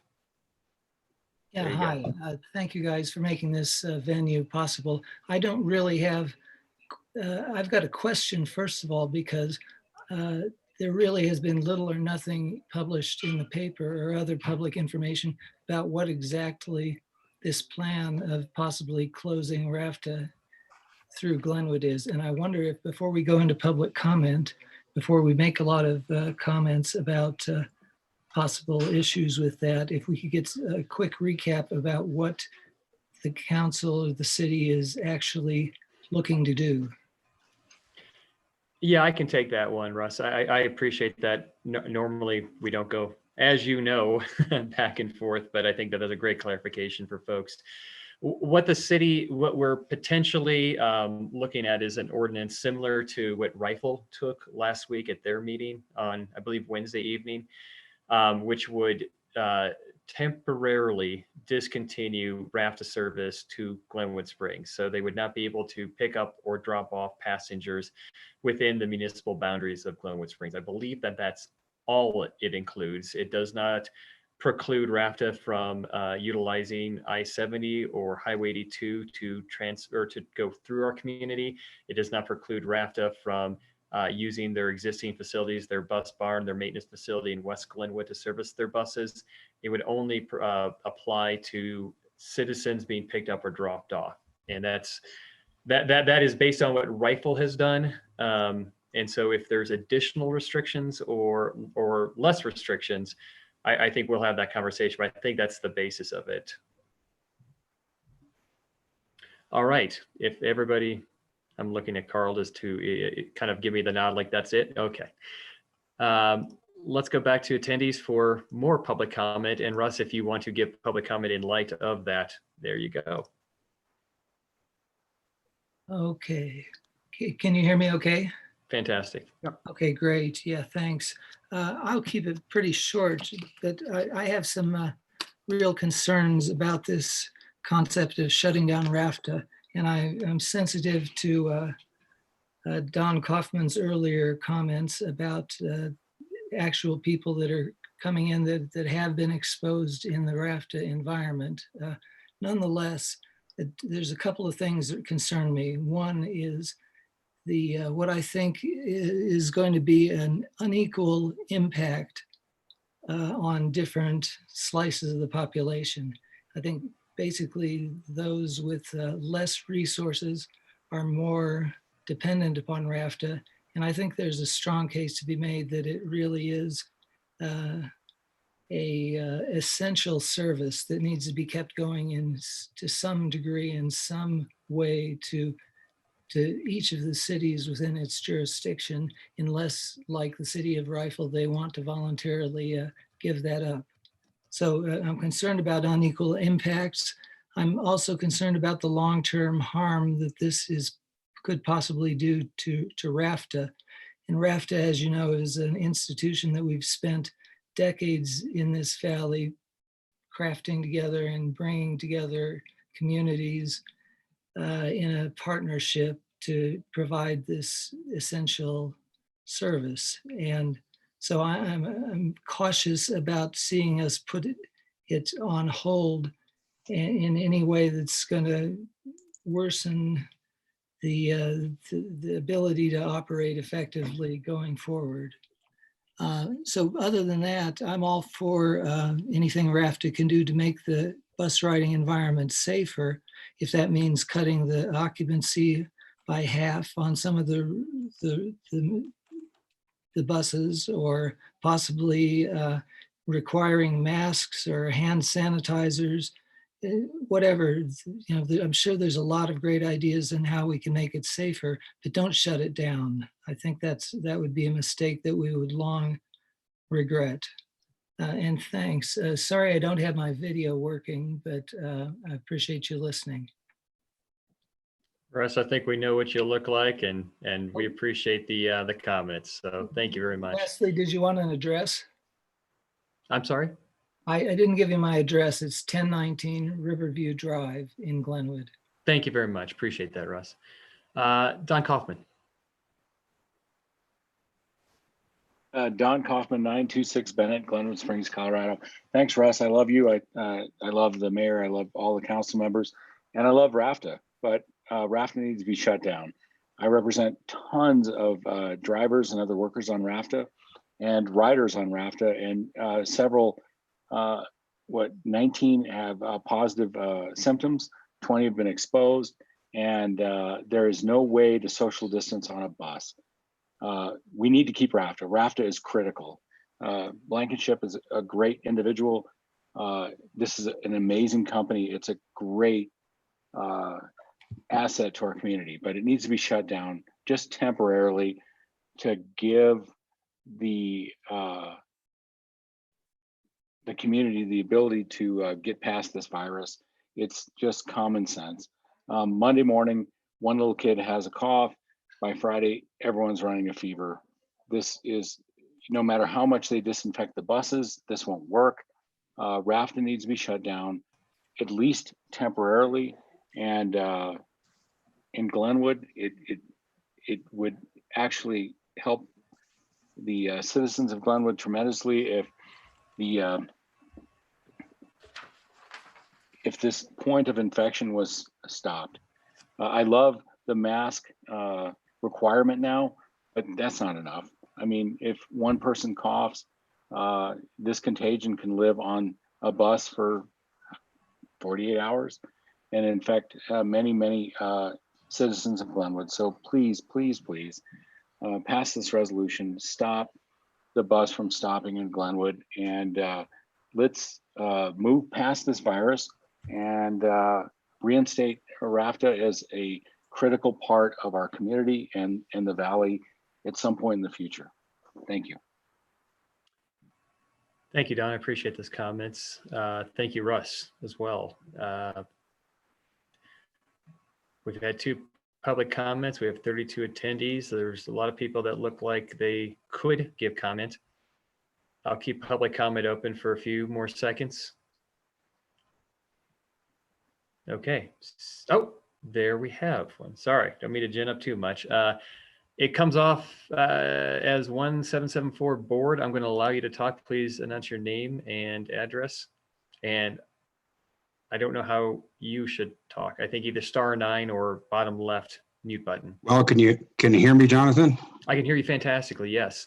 Hi, this is Mark Reinhardt, and I live in Silt up at 317 South Golden Drive, and I'm on the union executive board. I'm the financial secretary, and by now all of you, I hope, have seen the commentary editorial that our president Ed Cortez had in today's paper, which I thought talked about a lot of valid points, and I certainly have all the respect for Ed's opinion, and I think a couple of things have to be brought up. That, as Ed said, RAFTA services the so-called shadow community of Glenwood, and to arbitrarily say, okay, we're not going to allow anybody to get on or off the bus in Glenwood. Sir, can I'm sorry, I hate to interrupt you, but we have a city councilor that got kicked off. We're having some technical difficulties. I would really like for him to come back on, since he's going to be voting on this matter. I'd like for him to hear all the public comment. Absolutely. So if we could maybe take a minute pause Sure. and just get Tony back on. I see his box. I don't see his video though. Can you hear me now? I can, Tony. Yeah. Okay, so if that gentleman could just repeat, I didn't hear him. I heard Mr. Kaufman, and then I heard Mr. Kaufman, and then I lost you. I'm sorry to do this to you, sir, and I didn't write down your name, and I apologize, but could you start your comments again? Sure. This is Mark Reinhardt. Can you hear me? Perfectly. Good. Yes. Well, I'm on the executive board of the Drivers Union Local 1774. And of course, our international organization is taking great efforts to ensure that transit companies provide safe transportation and that the drivers are protected as well as the passengers. But in order to serve the other communities in the valley, yes, Rifle has dropped off. So the buses now come down to Silt, and I would certainly say I'm in support of continuing the service valley-wide. If in fact we have to come out of the bus barn and get on I-70 and come up through 82 without servicing any passengers and eliminate the 27th Street station, seems rather narrow-minded. I mean, we might as well seal off the exits from I-70, both ones either direction, and make an announcement that Glenwood is closed, because we've always been exposed to what comes down I-70 from either direction. And I think it would really severely impact those that clearly do need the service.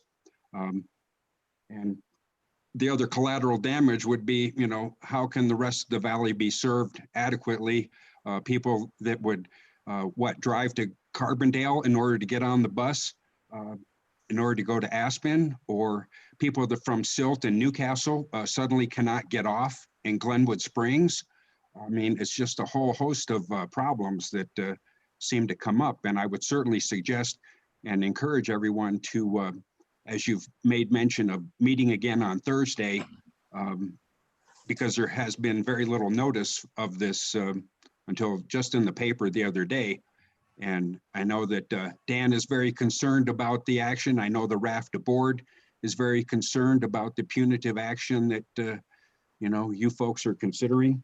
And, you know, we have the Traveler, which also services the disabled and elderly community. Is that going to be suspended in Glenwood? You know, again, Tony or someone mentioned the Valley Taxi or Uber drivers. You know, where does it stop? You know, I think precautions are necessary. I think they're being taken. And I would certainly encourage you to table this motion, because, you know, for being one item on the agenda, after all this time, we finally gotten to it, and really haven't heard a lot of discussion about it. And I would encourage everybody to take a pause, discuss this further, and give us more chance as a company and a union to respond to your concerns. Thank you very much. Thank you very much. All right, Zach Parsons.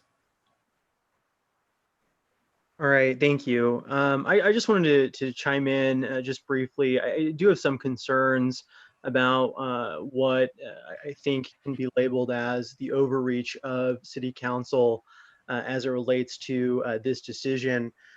The general RAFTA board has already voted in a 4-2 decision to not take the action that apparently has been requested by at least Mayor Godis, and then ultimately the action that now City Council is at least considering. It's really concerning, I think, that we're basically putting our citizens in Glenwood Springs, as well as citizens across the valley, in a place where they are forced to choose, and that is the choice of how to get to basic needs and basic necessities, like a grocery store, or if they're in a critical service industry like work, or a hospital to serve perhaps in Glenwood here at Valley View Hospital, or even up Valley. And so to not have the basic transportation that's been deemed appropriate by voters, deemed appropriate by citizens of the Valley,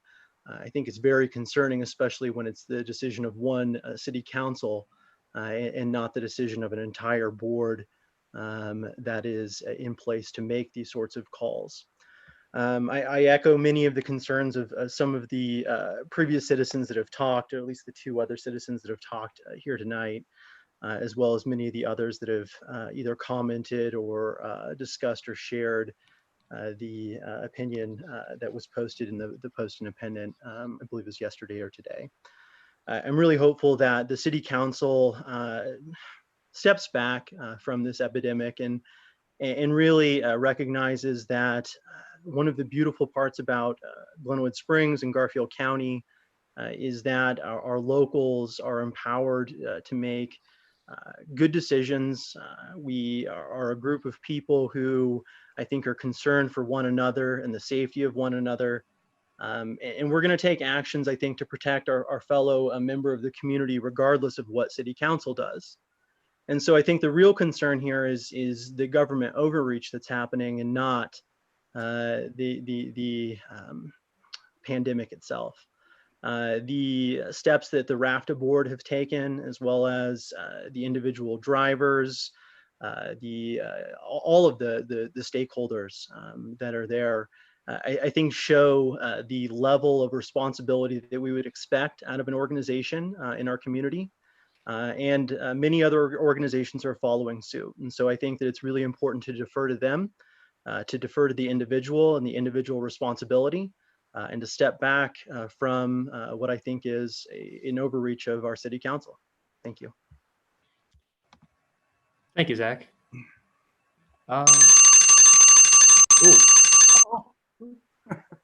Where is that volume during regular meetings? All right, Mr. Blankenship, CEO of RAFTA. Hi, Mayor Godis. This is Dan Blankenship. I live at 527 Wagon Wheel Circle in Newcastle, Colorado. I'm the CEO of RAFTA, and I appreciate your indulgence. I won't take long. I want to clarify a few pieces of information that I think the Mr. Coughlin provided to the council in terms of RAFTA's current number of employees that are experiencing symptoms of COVID-19 and who may be isolated because they've been exposed. We had a high in those two categories of 38, which is really a lot, as recent as March 23rd. However, as of today, we had 7 that were experiencing symptoms. And as you know, there's no tests. So we err on the side of conservancy when somebody indicates that they are not feeling well. We have them stay out, we monitor them.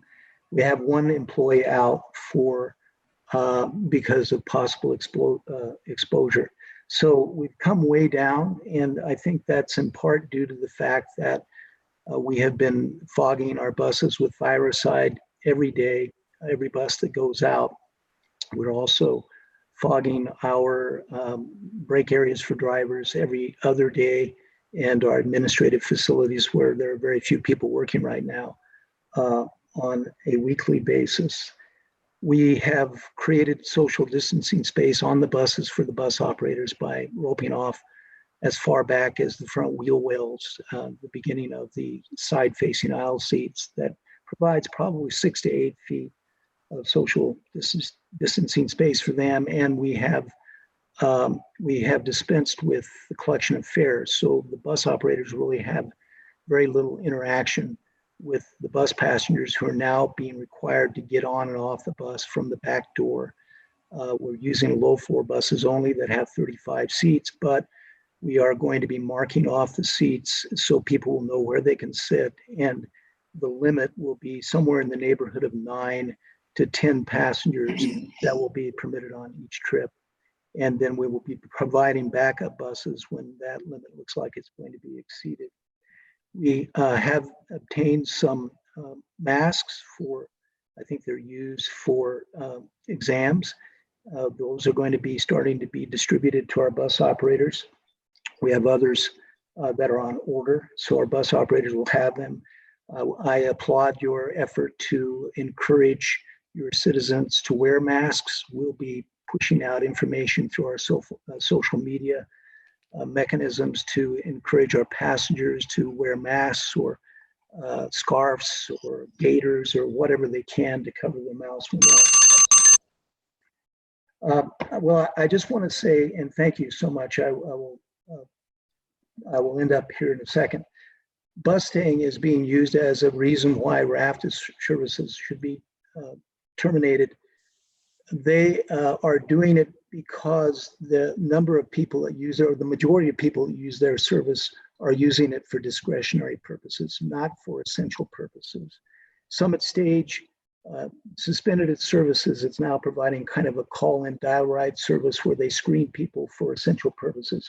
But, and I'm still trying to get all the facts, I believe it's just limited to the municipalities, and it's not for commuter services. RAFTA is a commuter bus service, and so that doesn't really work for us. Again, I really respect everybody, and I'm torn by this because I have a son who is experiencing COVID-19 symptoms for the last 7 or 8 days. And I know how traumatic that is, and how tragic it can be for anybody that would die. But there are people who rely on our services to get to food and to get to doctors and to get to work. And they may not have the resources to go a week without a paycheck, or they may not have the ability to get to the store. So I hope you just take that into consideration, but I know this is not an easy decision, and I really respect the manner in which you're approaching this. Thank you. All right. Thank you, Dan. I appreciate that. Is there any other public comment? All right, I'll bring it back to council for further discussion. Oh, looks like there is one more, sorry. I want to allow one more public comment that came in at the last minute. Ed, possibly Cortez. Bottom left, Ed, unmute yourself. Good evening, Jonathan. I'll be brief. I think Sorry, Ed, is this Ed Cortez, and can you give me your address? Oh, I'm sorry, just Ed want to check. Cortez. Okay, thank you. AATU Local 1774 President, 300 Wilson Road, Glenwood, Colorado. And I won't take too much of your time. I think I've had plenty to say here in the last 24 hours. I hope the board members had a chance to read my editorial today in the Glenwood Post. But what I want to comment on is your attorney early in the meeting was giving you information in reference to what you can do if you decide to stop the service in Glenwood, and what you possibly could not do. And in the second go around, which was just a few minutes ago, he didn't mention that, and that was that you might not have the right to shut down the service if it affected certain classes of people. And I believe this will affect many lower classes of people. And I think that that this board should really take that in consideration. As I mentioned in my editorial, I drive, ride Glenwood frequently, and drive through Glenwood on just regular RAFTA routes quite frequently every day. Not recently, I'm quarantined. Thank God I am not ill, but I am at extreme high risk. So anyway, I am a good judge of who rides the buses. And most of those who ride the bus are indigent, elderly, and those who don't even have a home. And I think that it would be a great disservice to that portion of our citizenry if we were to stop the service. And I'll stop at that. And I want to thank everyone for your time. And I hope you make the right decision tonight. Thank you. Thank you, Ed. Okay, looks like we have a lot of comments from our side. Rick. Well, I would just say, I'm not sure I should go first here, but I do have some observations about where and how we got to this point. I'd really like to compliment Dan and Mark and Ed. I have great affection for what RAFTA does. I think you've been vigilant about sanitizing your buses and protecting your drivers with shields, and working through that social distance is really critical. And, I know it's not an easy time for you guys. I just wonder, some of the words that we've heard here tonight include shut down RAFTA. I've got no interest in shutting down RAFTA. I'm a frequent user myself. I work with the staff regularly on several region-wide committees, and I've got great affection for what RAFTA does. And this council also was unanimous last year in its support of 7A. not the present group, but the council before. And I think if that issue were to come back again, that everybody would support it. I think we realize the value of RAFTA. Some might suggest that we're out of touch and don't understand ridership or how RAFTA operates. And I guess I just sort of have to beg to differ on that front. This is a full-blown emergency, and it's not just a point in time. It's not just what can we do minimally to get by. You know, if we start making a long list of exceptions, and you've heard our dialogue earlier, sorry it took so long to get here, but anywhere we have jurisdiction, and you know, we do have jurisdiction in Glenwood Springs. I have full confidence in our legal advice, and for us to, you know, sit on our hands here and wait is something that you don't do when you're in an emergency. You know, you might do it if you were, you know, worried about what people think, but I think that we're way beyond that point. I understand that RAFTA has taken all the appropriate precautions, but you know, you have to remember that people getting on that bus will pass through the same 4-foot door within seconds of each other. And they're telling us now it's not sneezing and coughing, it's actually breathing the air that other people have. And so that's not just healthy, you know, no matter how sanitized the bus is every 24 hours, how far apart the seats are spaced. Once a bus starts moving, they're all breathing the same air, even if the ventilation systems are cleansed. You know, they still circulate at least some of the same air. So it's sort of a moving petri dish. RAFTA's traveler service, however, and I do believe that probably Mark hit on this, is something that could and should be expanded. Never in my wildest dreams would I think that we would want that not to continue running. Right now, your current eligibility for RAFTA services includes having potential users participate in an in-person functional ability assessment. I suggest that we expand that service and we waive that requirement, and that we do ride hauling for anybody in West Glenwood, anywhere in the jurisdiction of Glenwood, 5 miles out of town, as you currently do, that wants to use that service, that they phone in and they schedule with you to hop on that van and to use the traveler in place of the bus. What we're talking about is not bringing people in from other jurisdictions who might be asymptomatic. Now, the summit stage seems to have things right. And we were sort of told that, you know, it might be business as usual. They have mounted their paratransit program to provide necessary transportation.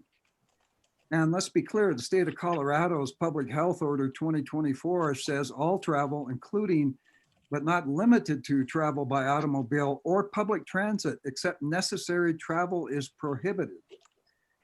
I don't know everybody that gets on the bus and how necessary their travel is, but I would bet that probably many people who get on the bus are going up valley for sort of a minimum wage job.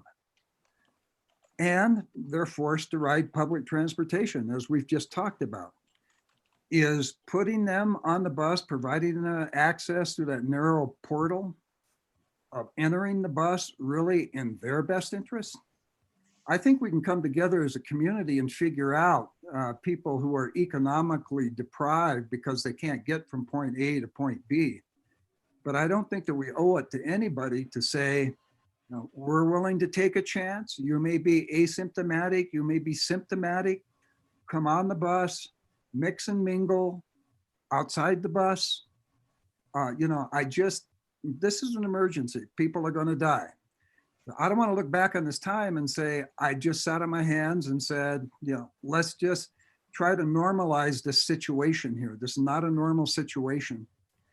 My focus has to be on the health of residents of Glenwood Springs.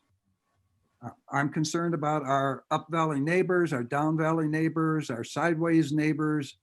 I have great concerns about our sister cities, and I want to thank them for the partnerships that we've had in the past, in the present, and those partnerships that we'll have in the future. This isn't Glenwood against anybody else. It's not Glenwood against the group of people who otherwise doesn't have access to transportation. go back to what I just said about the traveler. My focus has to be on the health of people who live in Glenwood. And if that means excluding for a period of time, RAFTA picking up people, dropping people off, I'm all for it. Finally, we just looked at the results of the Chamber of Commerce survey. And if you look at that, you'll see most of the businesses in Glenwood, a vast majority of them, I don't have the numbers in front of me, are entirely supportive of not allowing RAFTA to pick up and drop off in Glenwood. Thank you. All right. Paula. Hi. So listening to everybody tonight, there's a few things that I just, first of all, want to reach out about government overreach. I don't think this is government overreach, but I also don't think it's a question of whether or not the city of Glenwood values RAFTA. I think those are two points that I'm really don't think that the issue is. I think the issue really is safety versus essential services. I'm actually the one that reached out to the chamber and said, can you get me a quick vote on what the businesses want in town and what they're considering?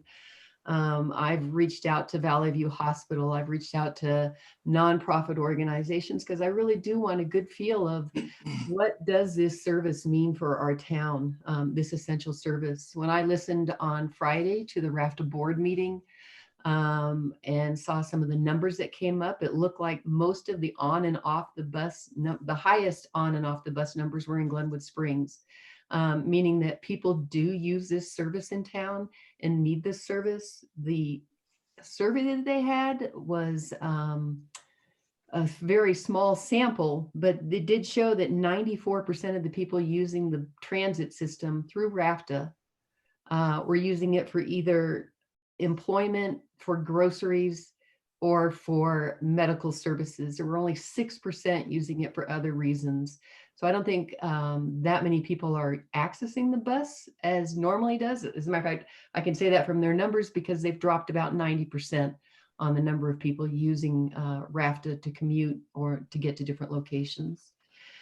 I hear what Rick is saying about we don't want people coming in or out of this area, but what we've also done is we've eliminated our in-town bus services so that we have no way for people to get around town to get groceries locally, even if we do ask them to do it in their area. We have the traveler service, but if we're going to expand that, do we want them on a little tiny bus as opposed to a bigger bus that has a little more space in it?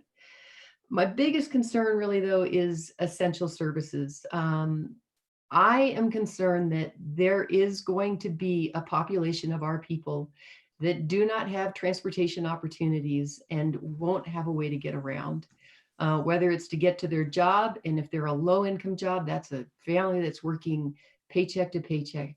And if that job is an essential service, whether it's cleaning a hospital or helping out at a grocery store, they still need that job. So not having that service available for those people to get to their jobs makes an economic impact for them, but it also makes an economic impact for businesses that rely on those employees to come to their place that are allowed to be open.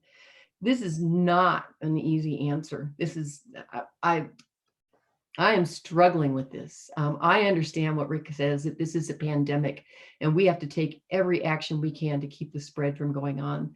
But we also have to take care of our citizens who really rely on things that we've offered in public services to keep them going. So I'm not ready to make a move beyond what RAFTA has been doing at this point in time. I listened to all the different board members there and heard the same call to essential services. And I really do feel like we need to look at that population that will no longer be served and see what we can do for them if we do take this action to restrict coming on and off the bus in Glenwood. One of the things that I did see in the minutes to the RAFTA board meeting that I had missed during the meeting was the possibility of, can Glenwood do even less stops in the area so that some people can at least get into town or out of town on either end of town. That kind of moves us away from the point of getting traffic in and out of town because we don't want it from other areas. But I'm just saying, again,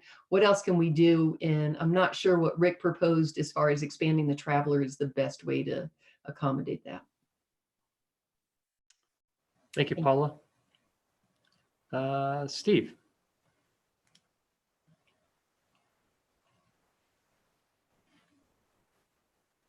Oh, you're muted.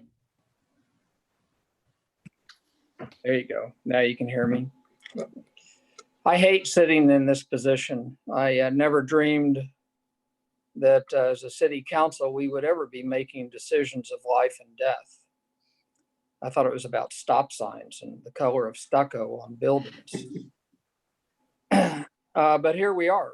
And this is the most difficult times and the most difficult decisions that we'll ever be faced with. Somebody said, and I appreciate everybody's comments, and I could go on and on. I certainly appreciate everything that Dan said and all the steps that RAFTA has gone to.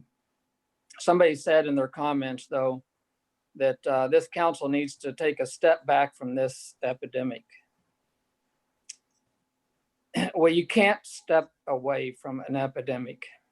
It's called a pandemic. It's going to kill people. We have to make some tough decisions. I just keep asking myself in regards to this RAFTA thing, which we've sat here and pondered for several days. How many lives would be lost by stopping RAFTA from coming to Glenwood for the next 2 or 3 weeks? How many lives could be lost by keeping it, running for the convenience of some? How many lives are acceptable? I can't think any. I can't think we can lose one person and say, well, it's okay. We only lost one person because for the convenience of some, we wanted to continue running RAFTA, a busload of people up and down the valley, spreading this virus from Glenwood to Basalt to Carbondale to Aspen and back to Glenwood again. I just can't live with myself. So I'm going to jump out and at least get the motion on the table because everybody knows it's coming and everybody knows where I'm at on it. The motion, I think, would be that we will temporarily suspend RAFTA service in Glenwood until I would say until further notice or until this April 27th or 28th, 26th date comes around. I would second that. Been moved by Steve, seconded by Rick. Further discussion. Shelley. Okay, I appreciate all the comments and the motion that's on the table. Thank you, Steve. I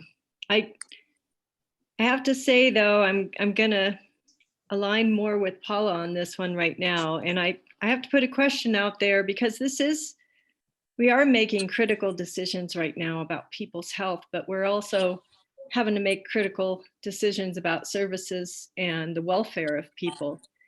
And I guess the questions that come to my mind are, is riding RAFTA in its present form where ridership has dropped by 90% and RAFTA has taken extraordinary measures to keep their buses clean and safe for their riders. Is that any riskier than going to the grocery store right now, as we were discussing earlier, or working at a grocery or any other job that is still functioning? There are risks in this pandemic with everything that we do. And I am hesitant to take an action tonight that will put more strain and more hardship on our most vulnerable population. So I do feel that RAFTA has done everything in their power to make the transportation service safe.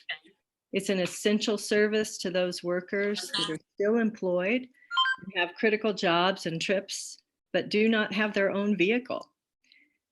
Many need transit to get to the grocery or medical appointments or to get critical supplies. Is there more of a risk than going to these other stores that are open or other public public places. Many of those businesses that are still operating have not taken the extraordinary measures that RAFTA has taken to keep its drivers and its workers and its riders safe.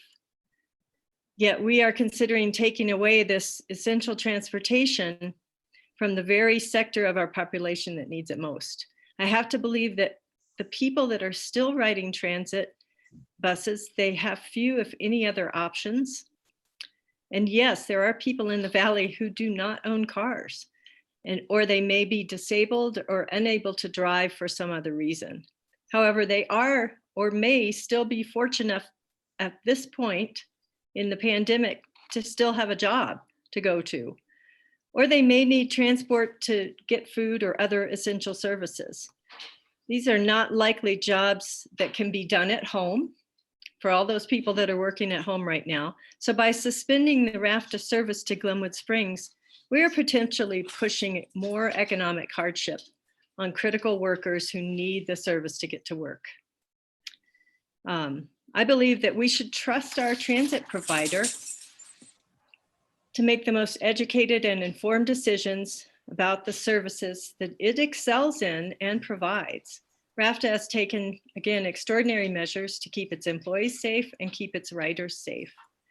As a member of RAFTA, Glenwood Springs should work with our partners on the board and in the organization to work for necessary safety and changes going forward.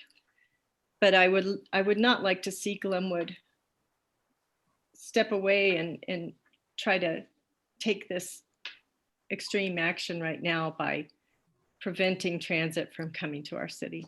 I can't support it tonight. Thanks. Thank you, Shelley. Appreciate those comments. Councilor Hershey. Hopefully you don't lose me again. I'm sorry about that. You know, Shelley, I really appreciate that. And I want to thank Paula for getting that information from the hospital. That was very helpful.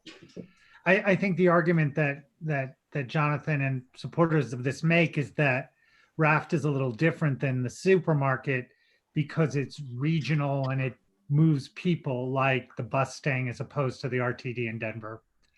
I know Rick loves my historical analogy, so I'm thinking of the Spanish flu of 1918, which was certainly a different time and we didn't move people as much. And some of the stories about Aspen and Gunnison that I think are anecdotal about closing their towns completely.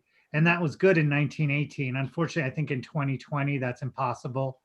We've become, I mean, look how quickly this virus spread from Wuhan to Europe to the United States within days because people just get on a jet plane and they're here, you know, and it was so contagious and so fast. And to be honest, it would have come eventually, just as in 1918, without a lot of plane travel. Soldiers returning from World War I spread it quickly. I think this effort is a little late.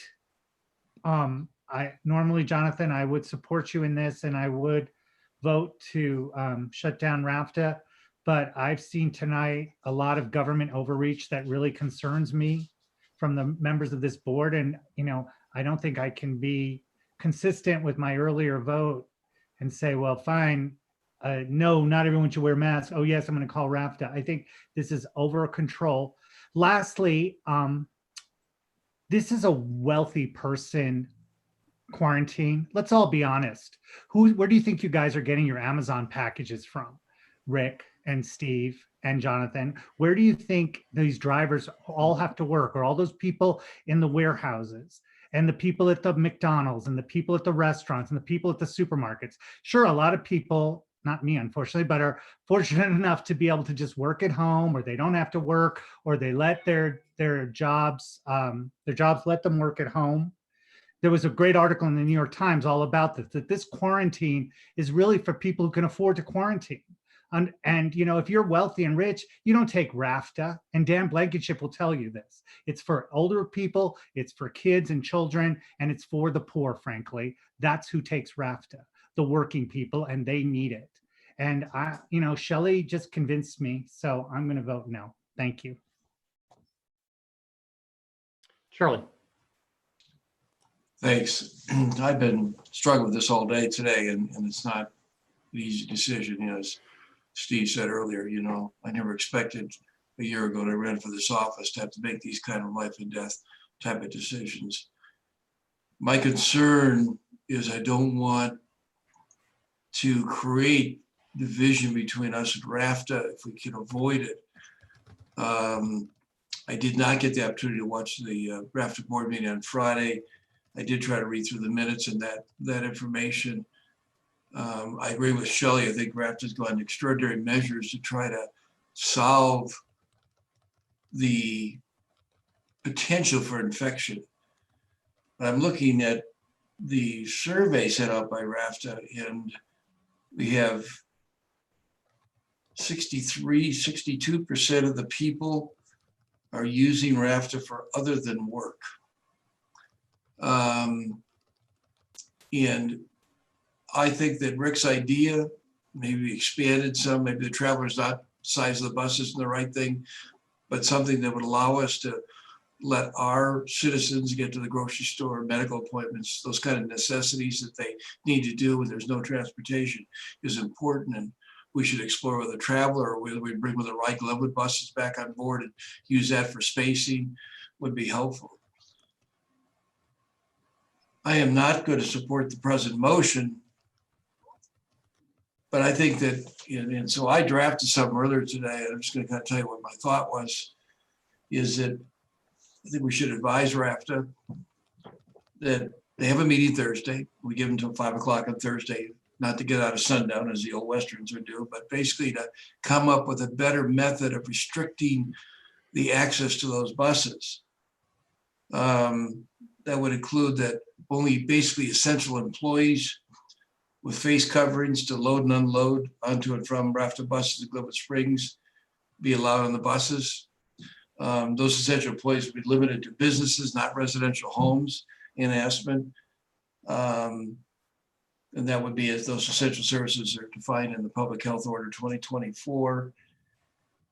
And that we would not call that, would not include traveler in that. We'd have some kind of traveler service that would be open to all citizens in Glenwood Springs or within traveler's current boundaries. Rick seemed to think it was a bigger 5-mile radius. I'm not familiar with that.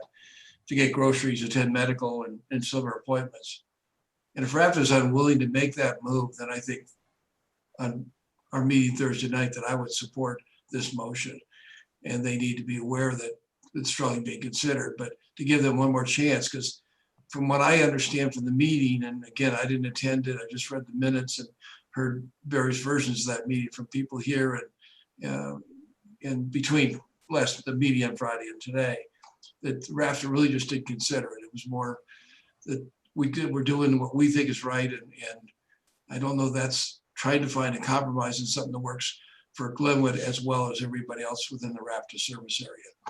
So I won't support it, but if RAFTA would consider figured out a better way to limit the people getting on and off in Glenwood so we're not spreading the virus, then I would support something like that.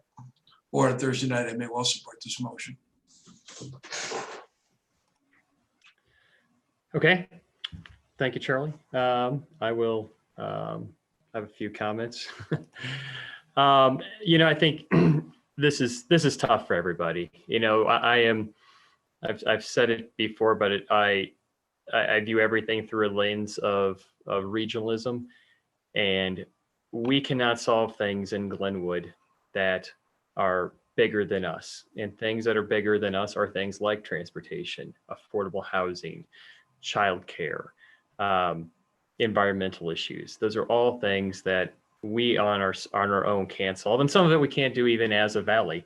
But I do know that RAFTA is one of those organizations that's, while it hasn't solved gridlock in Glenwood or hasn't solved everything, it is a great model for it.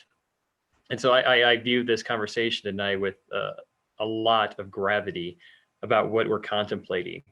And I do hope that it's not, I would think very much less of the fellow RAFTA board members and of Dan Blankenship if during this COVID crisis, we were to take an action that we felt protected our citizens, and 6 weeks, 6 months, or 6 years from now, that is something that continued to hurt our relationship.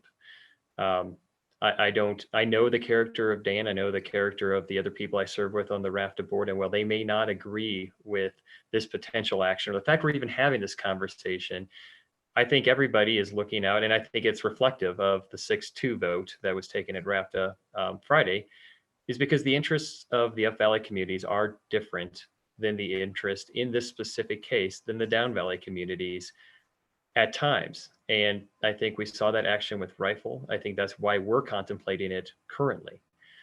Shelley, you talked about finances, jobs, economic hardship, the workers. And I think those are all things that we have to absolutely consider. But I think it's tough because I don't know that we're having the same conversation. I mean, it revolves around RAFTA, but philosophically, I think when Steve or Rick or I are talking about this specific issue, we're talking about health, safety, and lives and deaths potentially. And I understand that RAFTA has taken amazing steps, and they have fantastic progress and fogging and sterilizing and distancing, social distancing. But you know who hasn't necessarily is Clark's Market in Snowmass Village, or in Aspen, or City Market, or the liquor stores or marijuana shops that are also essential services. I think the hospital probably has, but the hospital in Aspen and Valley View have instructed their employees not to not to come to work in public transportation at all, given the risks. Charlie, you said you didn't run for office to make life and death decisions, but not making a decision is also at times making a decision. And this is what we're being asked to do. We're being asked to make a life and death decisions. And I just don't know how we can be weighing the economic considerations. And I agree with Tony. Tony, I think you're absolutely right. The social justice of this cuts both ways. And it is a white privileged conversation that we get to have. Let's not make any mistakes about that. So I appreciate you bringing that up, and I think you're right. But I would also say that population's also the most vulnerable population to not having health care, not going to the hospital when they have symptoms to get addressed because of their immigration status, because of their lack of insurance. There's 25 million people or more in this country right now who don't have insurance. How many of them are living in this valley? How many of those are regular RAFTA riders? So I think that socioeconomic conversation cuts both ways. And what is being asked of us by the RAFTA board and the other communities is to take your citizens and bring them up so that they can serve the needs of their community, but it's also putting our citizens at risk. And I think in normal times, it's an incredibly symbiotic relationship that is very level. Sometimes Glenwood is the recipient of more value in that relationship than the Up Valley communities, for sure.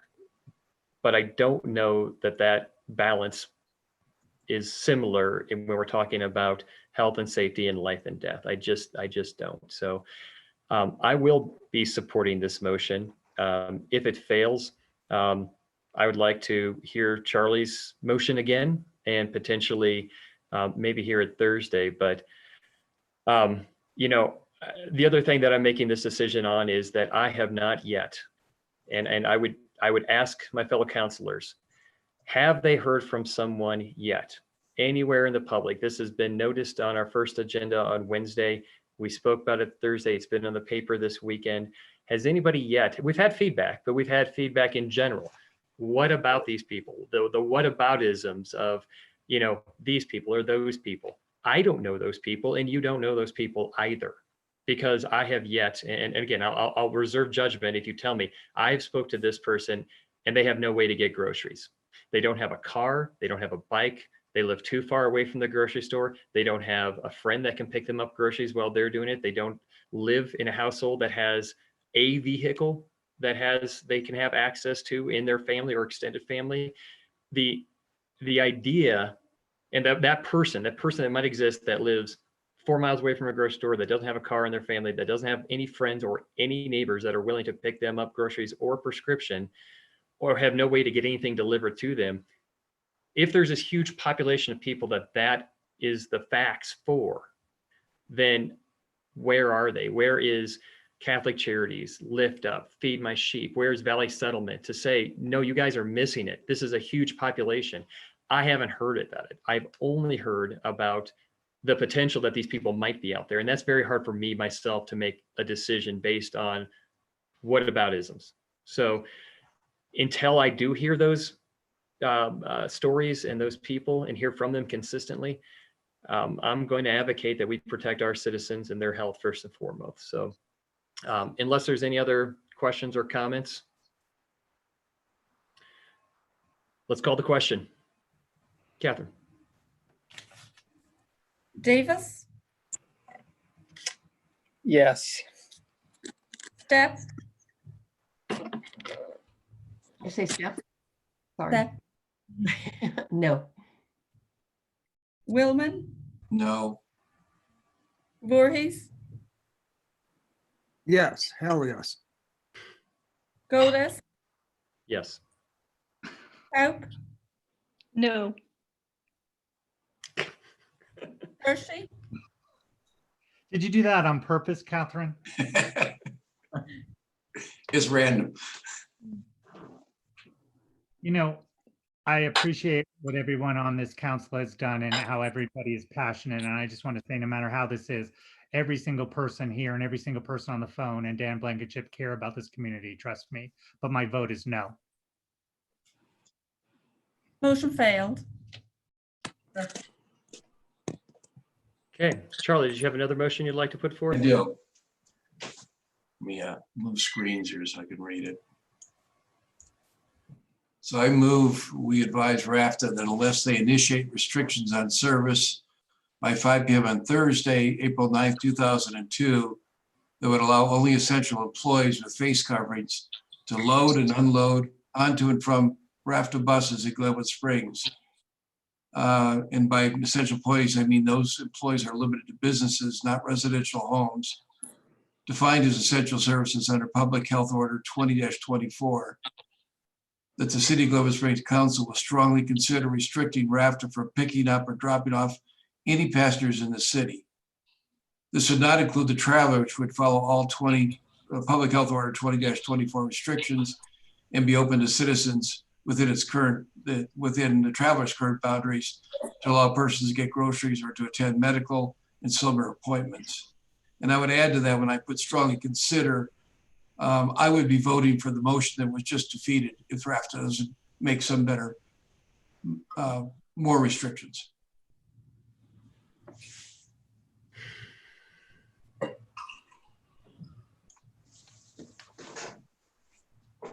Is there a second? Shelley. I'm speaking to comment, not to second. Okay, is there a second? Sorry, let's get the motion out of the way first then. Is there a second for Charlie's motion? To advance the conversation, I will be the second. Shelley. On comment, I just have a couple of comments. I appreciate your motion, Charlie. I really appreciate what you're trying to do, which is find some compromise on this. I don't believe I can support it at this time because of the wording. A couple of things. First of all, it comes across as an ultimatum and a threat. And again, I would really like to see us work with our RAFTA partners through this, all these challenges and through this pandemic to keep people safe but keep providing the services they provide.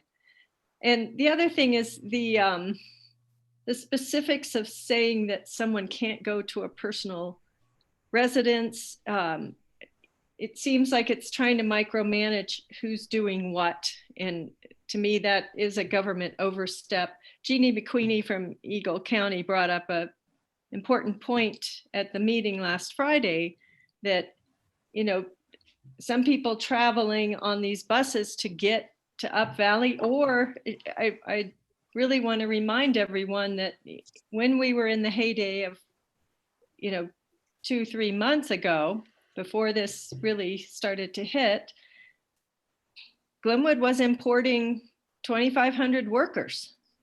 So we're not just sending people up valley, we're bringing workers into town also, but some of those workers may be going to a private home to provide daycare or other services for essential workers at hospitals or other places. So I think I'd have a hard time supporting it just with the level of government overreach and the micromanaging on it. Thanks. Rick. Sorry, Rick, go ahead. Well, I'm not sure, Charlie, how your motion would work and Jonathan's second, if we would be putting people out in harm's way, screening people, getting on the bus and trying to tell them they could either go or they couldn't go based on what we thought was an essential service. I mean, if I was a RAFTA driver, you wouldn't catch me out there doing that. And yeah, I think it's a lot to ask. I'm not concerned about the sort of intrusion into people's lives. I'm not concerned about government overreach, but I am concerned about how do you filter that so that you know the people who are riding the bus are legitimate. I don't have a calculus to do that. And I wouldn't put anybody within 6 feet of somebody who's going to ask that question. I think it's just a whole lot more clear to bite the bullet and to not confound the issue that we're talking about here tonight with a set of what if scenarios. What if this, what if that? Well, who knows where this is going to be in 3 days? Who knows where this is going to be in a week? We owe it to the citizens of Glenwood to take every step that we can and not go looking for the exceptions to this or try to make exceptions. We just need to revisit, I think, some of our thought process and just say, what is in the best interest of everybody that lives in this town? I realize some people come here to work. There are alternatives. There's always sort of a social safety net that people have when they're not riding the bus. And so I can't really support this. I don't want to put somebody out there like Moses with a set of tablets figuring out who's in and who's out. I think that just puts a burden on the whole system. I wouldn't want to make that decision. And I'm not sure that RAFTA would want to make that decision, but although I can't speak for them. Thank you. Thanks. Charlie. And just real quick, a couple just responding. Shelley, is it a threat? Probably veiled, right? Thinly veiled threat, yeah. But I mean, I don't think that RAFTA has given a serious enough consideration to the other motion. And I think the other motion may be the only other alternative. The idea of personal residence, the reason I exempted that is, although I'm sympathetic to people who are working in personal residences in Aspen, those people just, I'm sorry, that's not a place for public transportation in today's pandemic world. And Rick, on your comment on screening people, we're very creative people. All you need to do is have a real bright pink pass that says, I'm exempt. And they hold it up and show it to them when they come in the back door and they show it to the driver. Are people going to screw with that? Probably, but at least it keeps the people down. I think there are easy ways to do that. My view is that RAFTA needs to understand that we're serious about this. And even though we kind of gave one more chance last week, waiting 3 days before I would support the motion that Steve made, I guess it was, or Rick, I can't remember which two of you made it, to totally restrict it. I'd like to give them that one more shot and say, this will happen, because I will support that motion on Thursday night. Thanks, Charlie. I have a comment before we start going around to second and third. Actually, I'm going to have a comment and then I think we're going to end debate because everybody's had their chance to make their comments at least twice. I agree with Rick. I mean, the daycare workers, it's again, these what if scenarios. And if we can provide examples of daycare workers who can only get to work by RAFTA, I will again reconsider. But what is not a what if is 355 people that are infected right now in Eagle County, 47 in Garfield and 39 in Pitkin. And probably we would probably guess that those numbers are significantly higher than that, because people have not gotten diagnosed or have gotten diagnosed and God willing have recovered. What we can't do whatabouts is, we know that there's not a hypothetical number of people who have died. That's 5 in the 3 counties, or people who are in the hospital. That's 11 in the Valley View Hospital right now, or the number of ventilators that are in Aspen Valley Hospital and Valley View Hospital. Those are definitive. I think that number is 6. So what I know is the actual hard numbers. I can't go back on all these what if these people, what if that people. I just can't, and I'm sorry, and that probably shows a lack of empathy. So it's probably a personal fault of mine. But to the motion, while I don't like Charlie's motion at all, Charlie, I think it actually, Okay. I seconded it, and I will support it, because I think what it does is gives us a chance. And the other things I've heard from folks is a desire to work with our partners and to not ruin relationships.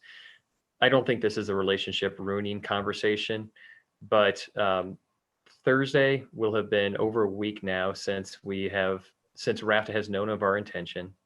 Thursday will be 4 days from now for RAFTA staff and potentially board to get together and get us close. How do you address the concerns about inter-community spread? And give us some suggestions. And yeah, if not, then we're probably ready to take some actions on our own. I think every decision, every time we've dialed back and placed a new restriction, we've looked back 2 weeks later and said, why didn't we start that 2 weeks sooner? And I think we'll probably do the same with this. But I'm willing to wait 4 more days for us to be able to create a system where our staff and RAFTA staff can work together to try to achieve what it seems like the majority of this council wants to achieve, but doesn't know quite the best way to do it. So if that's done through Charlie's motion and it's inartful, I can't do any better, Charlie. So thank you, actually, is what I'm saying. No, I'm okay with it. So Paul, I think I've only heard from you once. I think I've only heard from Steve once. Unless somebody has new information or wants a stronger clarification on the motion, let's see if we can do that. So Paula. So going back to the previous motion and to this motion, and maybe there's just so much detail to this motion, Charlie, but I just kind of feel like what we've done is laid it on the table for RAFTA, saying you need to work harder and do more. And if you don't, we're going to go back to this other decision. But there were other parts of this, go back to the previous motion. But we never really addressed in that previous motion how we take care of transit service within town that's safer than what's currently being offered through RAFTA. Are you considering that in this motion, or is this just kind of like, if you don't do what we want now, then we're going back to this motion that we discussed tonight? May I respond? Please. So you're right, Paul and Jonathan both. I mean, there's a lot of words in this. I'm a damn lawyer. I make my money by words, but in seriousness, I tried to send a clear message that maybe there's some middle ground. And if not, then we may not have any other choice but to call total restriction. And if I just make the motion that simple, that'd be fine with me. We could take out all the other details. We want some compromise. If they don't want to compromise, we probably have no choice. All right. Steve.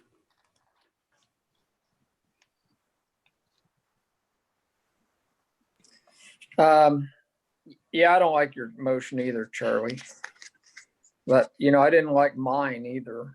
And mine wasn't really, fully vetted. You know, certainly there are people in our community that need help around the community. I think the Traveler would have to stay intact, would probably have to expand.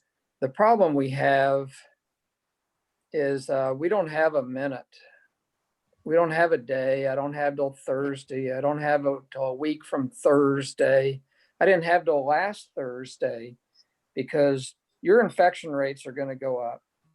More people are going to die, and we're not doing anything about it except sitting here every now and then and talking about it and doing very little to control it more than, you know, what we have. And I don't think that's enough. So I have no idea really how I'll vote on a motion I don't care much about. It's, you know, I think we have to do everything we possibly can do.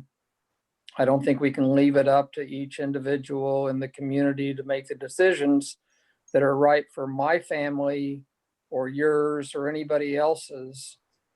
People are so concerned about themselves that oftentimes they have little concern about the other people around them, and that's who we're trying to protect here. I guess that's about all I've got to say about that. I'll be back around on Thursday. I'm really disappointed that we sit here as a body and risk the lives of so many and can't get to a decision over it. All right, Shelley. I just had, you know, I'm hearing from just about everyone who's spoken that don't really care for the motion. So I was going to suggest an amendment. If you're open to it, Charlie, just see what you think. But I was just going to suggest that, and as a preface to this, I'd like to say, after being an alternate on the RAFTA board, I think it's easy to say that everyone who sits on that board or works on their staff is just as concerned about the spread of this disease and the public health as we are. And they take it very seriously, and everyone understands the gravity of the situation and how hard these decisions are.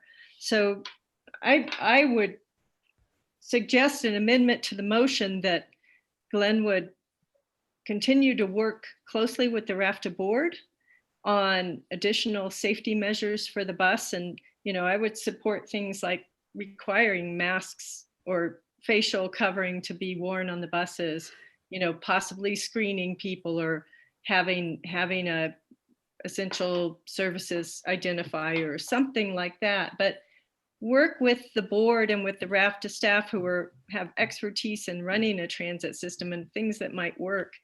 And we can always come back to this decision if we don't get, you know, if there's not satisfaction or we're not comfortable with the safety measures going forward. But that would be my suggested amendment to the motion.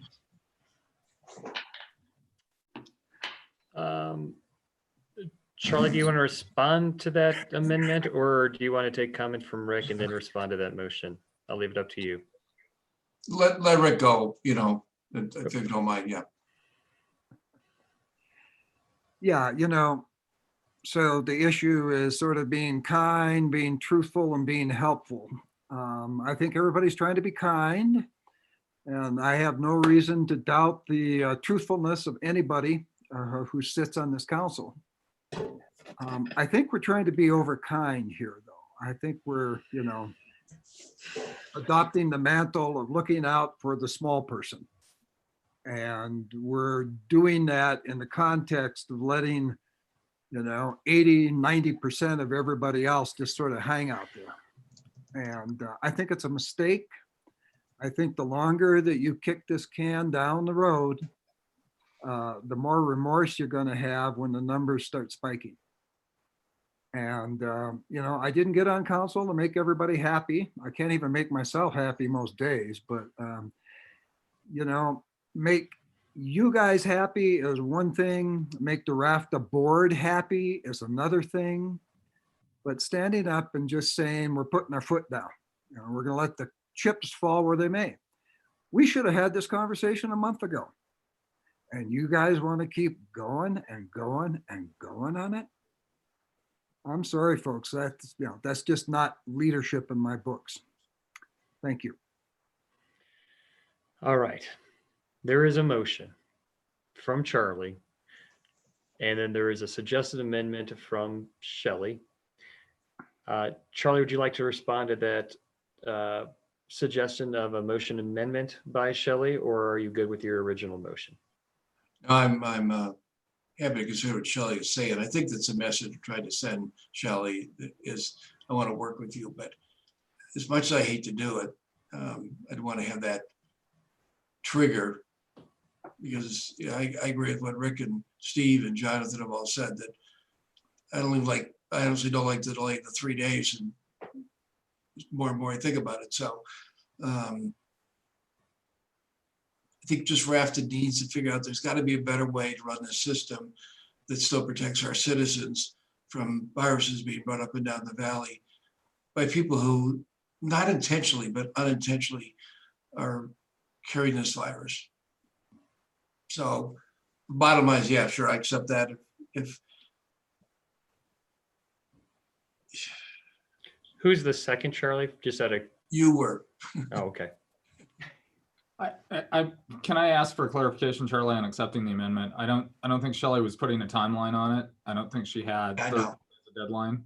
Are you kind of taking that off of your motion? Just No. I mean, because I'm trying to really, like, the concept of the motion is, I want to work with these people, but they need to decide something by Thursday. If this motion doesn't pass, I want to rethink my previous vote. Okay. Do they have a meeting before Thursday? No, but I agree, Shelley, with the earlier comments that the RAFTA staff is incredible, and they're also fairly empowered. I think that they probably could work with the board through emails and some other means to be able to come back to us if Charlie's motion is correct, and be able to work with our staff. And I would direct them to, if you're listening out there, Dan, work with our staff, not with us, but work with our staff to see something that is something that is going to work for everybody, and at least gives us some idea that it can address our needs. So I don't know that Thursday's enough time to make the perfect compromise here work. But it is enough time to probably start to brainstorm some ideas. I don't know that Shelley agreed to my modification for her amendment, so. Well, I don't agree as a second to the motion. So let's just call the question and see where that lands. Catherine. Davis,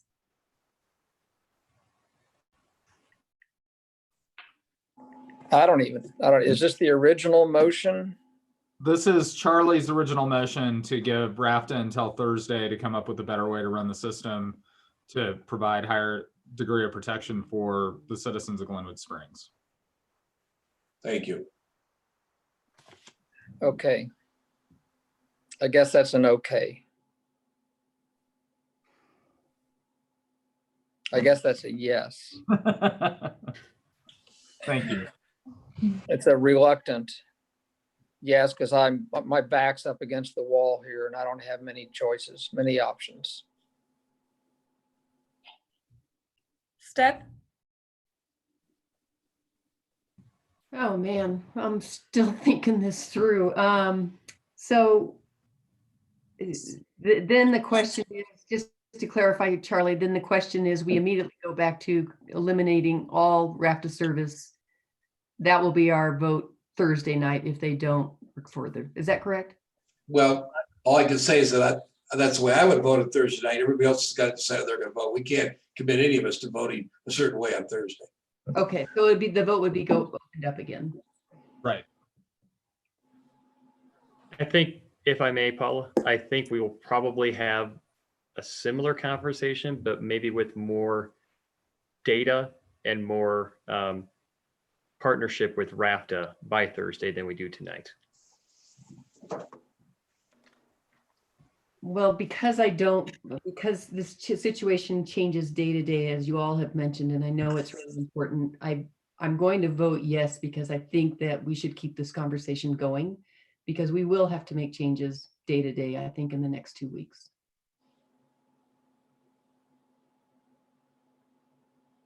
Hershey, No, Voorhees, no. Sorry, What? sorry.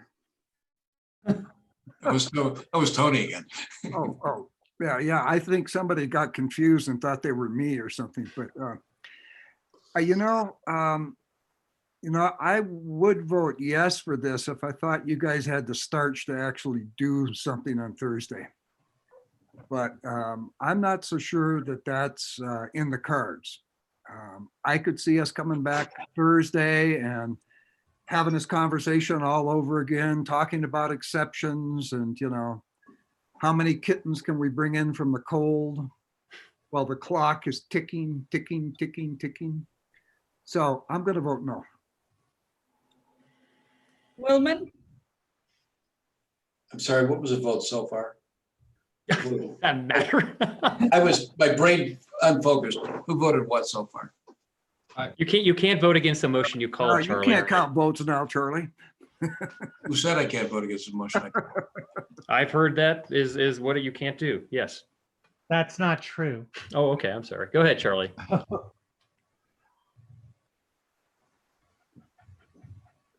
Yes. Hope, No. Otis, Yes.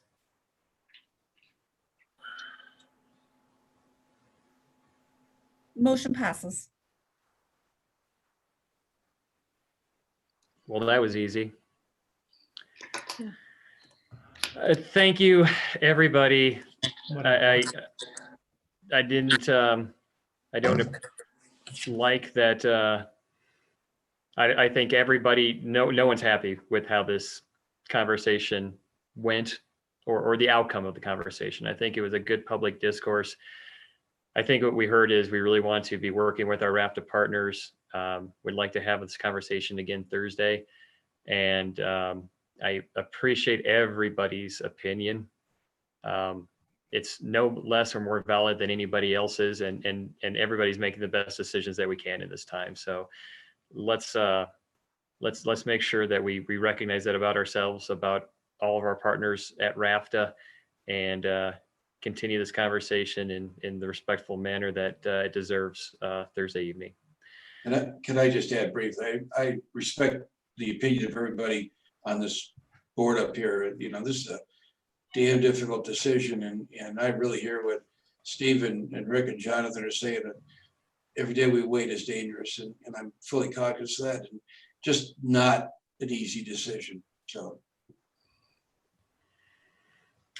All right. Any other comments for the good of the order? Seeing none, meeting's adjourned. Thank you, everybody. Good Thank night. you very much. Right.